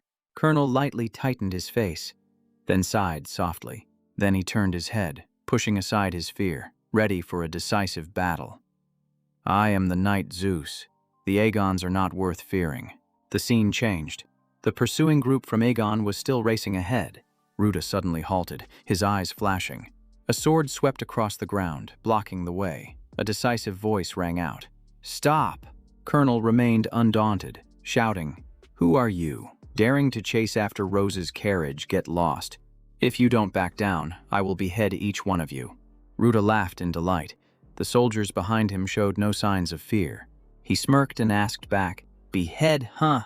Do you think being called a knight means you can do whatever you want?" The man raised his hand, removing his hood. His face became clear, leaving Colonel stunned, stammering. Ruta Aegon, a swordsman behind, panicked. "Young master, don't reveal yourself." Ruta laughed. "Sooner or later, I will have to kill them all, except for one." He smiled sinisterly, his voice cold. "Capture her before they reach the border." The subordinates received the order without delay and charged forward on horseback. The colonel hesitated, immediately drawing his sword and taking a defensive stance.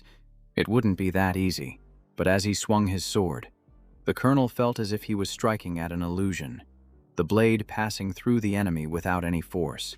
Among them was a mage, at least of level 2. The colonel choked, spitting blood, and collapsed. On the other side, Ruta laughed loudly, saying, "Don't worry. My knight will take care of everything." The colonel coughed violently as a figure slowly approached, standing in front of him. It was a familiar face. Ruta said coldly, "This is your grave." The colonel couldn't believe his eyes, staggering to his feet and shouting, "Why is it the former captain of Rose?" Ruta interrupted immediately. "For money, of course. The house of Zeus has fallen, and I don't want to starve. Consider it a game. Let's cooperate a bit." With that, the troops immediately surged forward. Two people who once fought on the same side were now pointing swords at each other. Gunnel was still unwilling, asking, Have you abandoned the code of chivalry, Sisu replied coldly. The world has changed. Cornell Friend's choice has no place for chivalry anymore. In a moment of carelessness, he was disarmed by the former captain. He said coldly, "Surrender. War is coming. And with your potential, you still have time to find a new master." The colonel refused to back down, roaring, "Shut that ungrateful mouth," Gruta interjected. "Then let's finish this quickly and leave." By now, they must have caught Sandao. The tip of the sword was pressed against the colonel's neck. He remained calm, saying, "Is it just you?" Just then, a sword slashed from somewhere. It struck the back of the soldier, causing him to stagger and fall. Ruta gritted his teeth and quickly turned his head. A green creature hovered right in the air. It was Konak, arriving just in time for the decisive moment. The soldier had no time to react and shouted, "Who dares?" The creature did not answer, launching another wave of attacks. Hundreds of arrows shot straight into the Aegon formation. The explosion shook the entire area violently. The mage was setting up a barrier for Gruta, panicking. "Even though I try to block with Mana Sword, it's too powerful." As for the soldier, it was worse. He took a direct hit, leaving his limbs twisted and his mouth spitting blood. The demon now appeared to be an incarnation of Ryun. He wore an arrogant and triumphant smile. Near the border, the chaotic battle continued to rage on. The landscape was devastated, with bodies strewn about and blood soaking the earth. The San Jose carriage's wheel was broken, and its horses had fallen. Chaku and Gain, though covered in wounds, were still desperately holding their ground. They shared a silent understanding that their forces could no longer hold the line. The Aegon mocked them. "Are you guys just trying to play hero for show? We'd rather not have to cut you down, so you'd be better off just leaving quietly," as Gain panted, saying, "Our forces are no match for them." A voice from the carriage called out, "Stop." The young lady stepped down from the carriage, calling out, "Gain Chaku!" She told them they had all done their best. A surprised Gain tried to stop her. "My lady, if you come out, you'll..." Suddenly, Zandao drew a dagger and said, "I will go with you, so please, spare the lives of everyone else. If you don't," she threatened, "I'll end this right here and make you regret it." She pressed the dagger to her throat, her gaze as sharp as ice. "I'm sure your master wouldn't want things to end this way, would he?" Brutal looked at her and sneered. "It seems you're mistaken. Until you reach Darren, you're neither a noble nor an ally to us." Hearing this, she froze, her eyes wide with shock. He continued, "What I mean is, I have no reason to listen to you." While Zandao was still reeling from the shock, another man lunged forward, grabbing her by the hair and snatching the dagger away. "Do you have any idea what happens when you defy a Mana Knight? I'll show you the consequences." Seeing the dire situation, Chaku and Gain could only scream, "My lady." Just then, Zan closed her eyes, bracing for the inevitable pain. From a distance, a figure shot forward like a bolt of lightning. It was Ryun, who had been limping just moments before, now landing a kick that sent the man's jaw sideways. Zan stood there, completely stunned, a tear freezing halfway down her cheek. Ryun landed with incredible presence, having taken down an Aegon soldier with just one strike.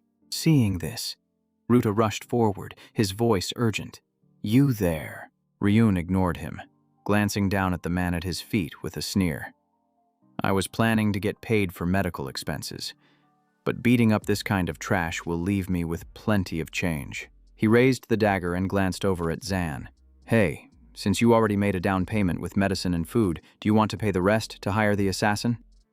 "Martin," Zan was taken aback, exclaiming, "Martin, the assassin?"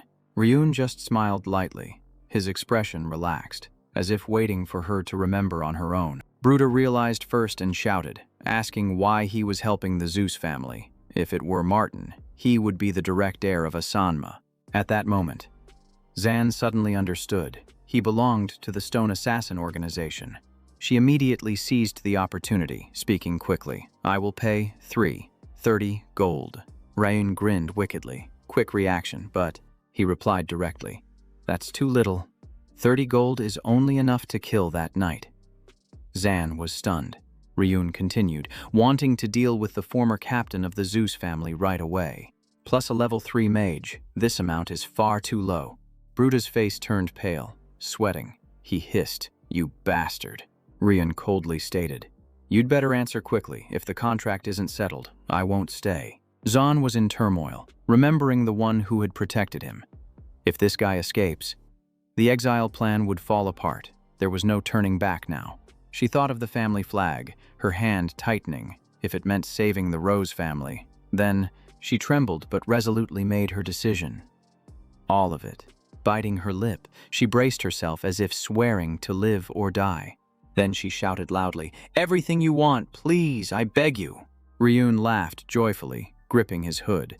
Then he pulled it down to reveal a fiery expression. "I accept." Yuta looked down. This guy is an assassin and dares to show his face. With one hand holding a dagger, Ryun attacked while responding. Assassins shouldn't reveal themselves. That's just the thinking of the weak. True assassins never make mistakes. After saying that, he shot forward like an arrow. In the blink of an eye, only a green flash was seen slicing through the air. The landing point was just a spray of blood, so fast that there was no time to see. He stabbed the dagger straight into Bruta, not giving the old man a chance to react. Rion continued, "So even if I reveal myself, I still hold my head high." Everyone was stunned by the chillingly neat finishing move. Zan looked at that boy, thinking to himself, "My first contract with William Martin. The price was the entire Zeus family." Rion smirked, "I need to establish my name." Bruta sprang up, shouting, "Don't talk nonsense. Do you think we, the swordsmen, can be easily taken down?" Then he burst into mocking laughter. Rion frowned. Just then, from behind him, a swordsman charged forward, swinging his sword. Die. The wind howled fiercely above, swirling the air around the battlefield. Ryun dodged the attack so quickly that his figure blurred in midair. He landed safely, while the other managed to regain his footing. He turned to scold Bruta, asking how long he planned to stay down. He reminded him tensely that their opponent was the assassin Martin from the Etsan clan, and they could not afford to be careless. Bruta regained his composure and coordinated with his teammate, growling that the request from the clan was a mistake, using the sword technique of position swapping that their brothers were proud of. He cast a cold glance, stating that he would make the opponent regret it, and both charged forward simultaneously. Ryun smiled slightly, letting out a mocking remark. "Oh, really?"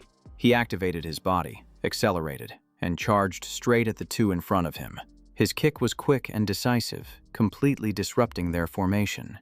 They were thrown into chaos, mumbling, "Is the clone technique a magic skill? But why can't I feel any mana?"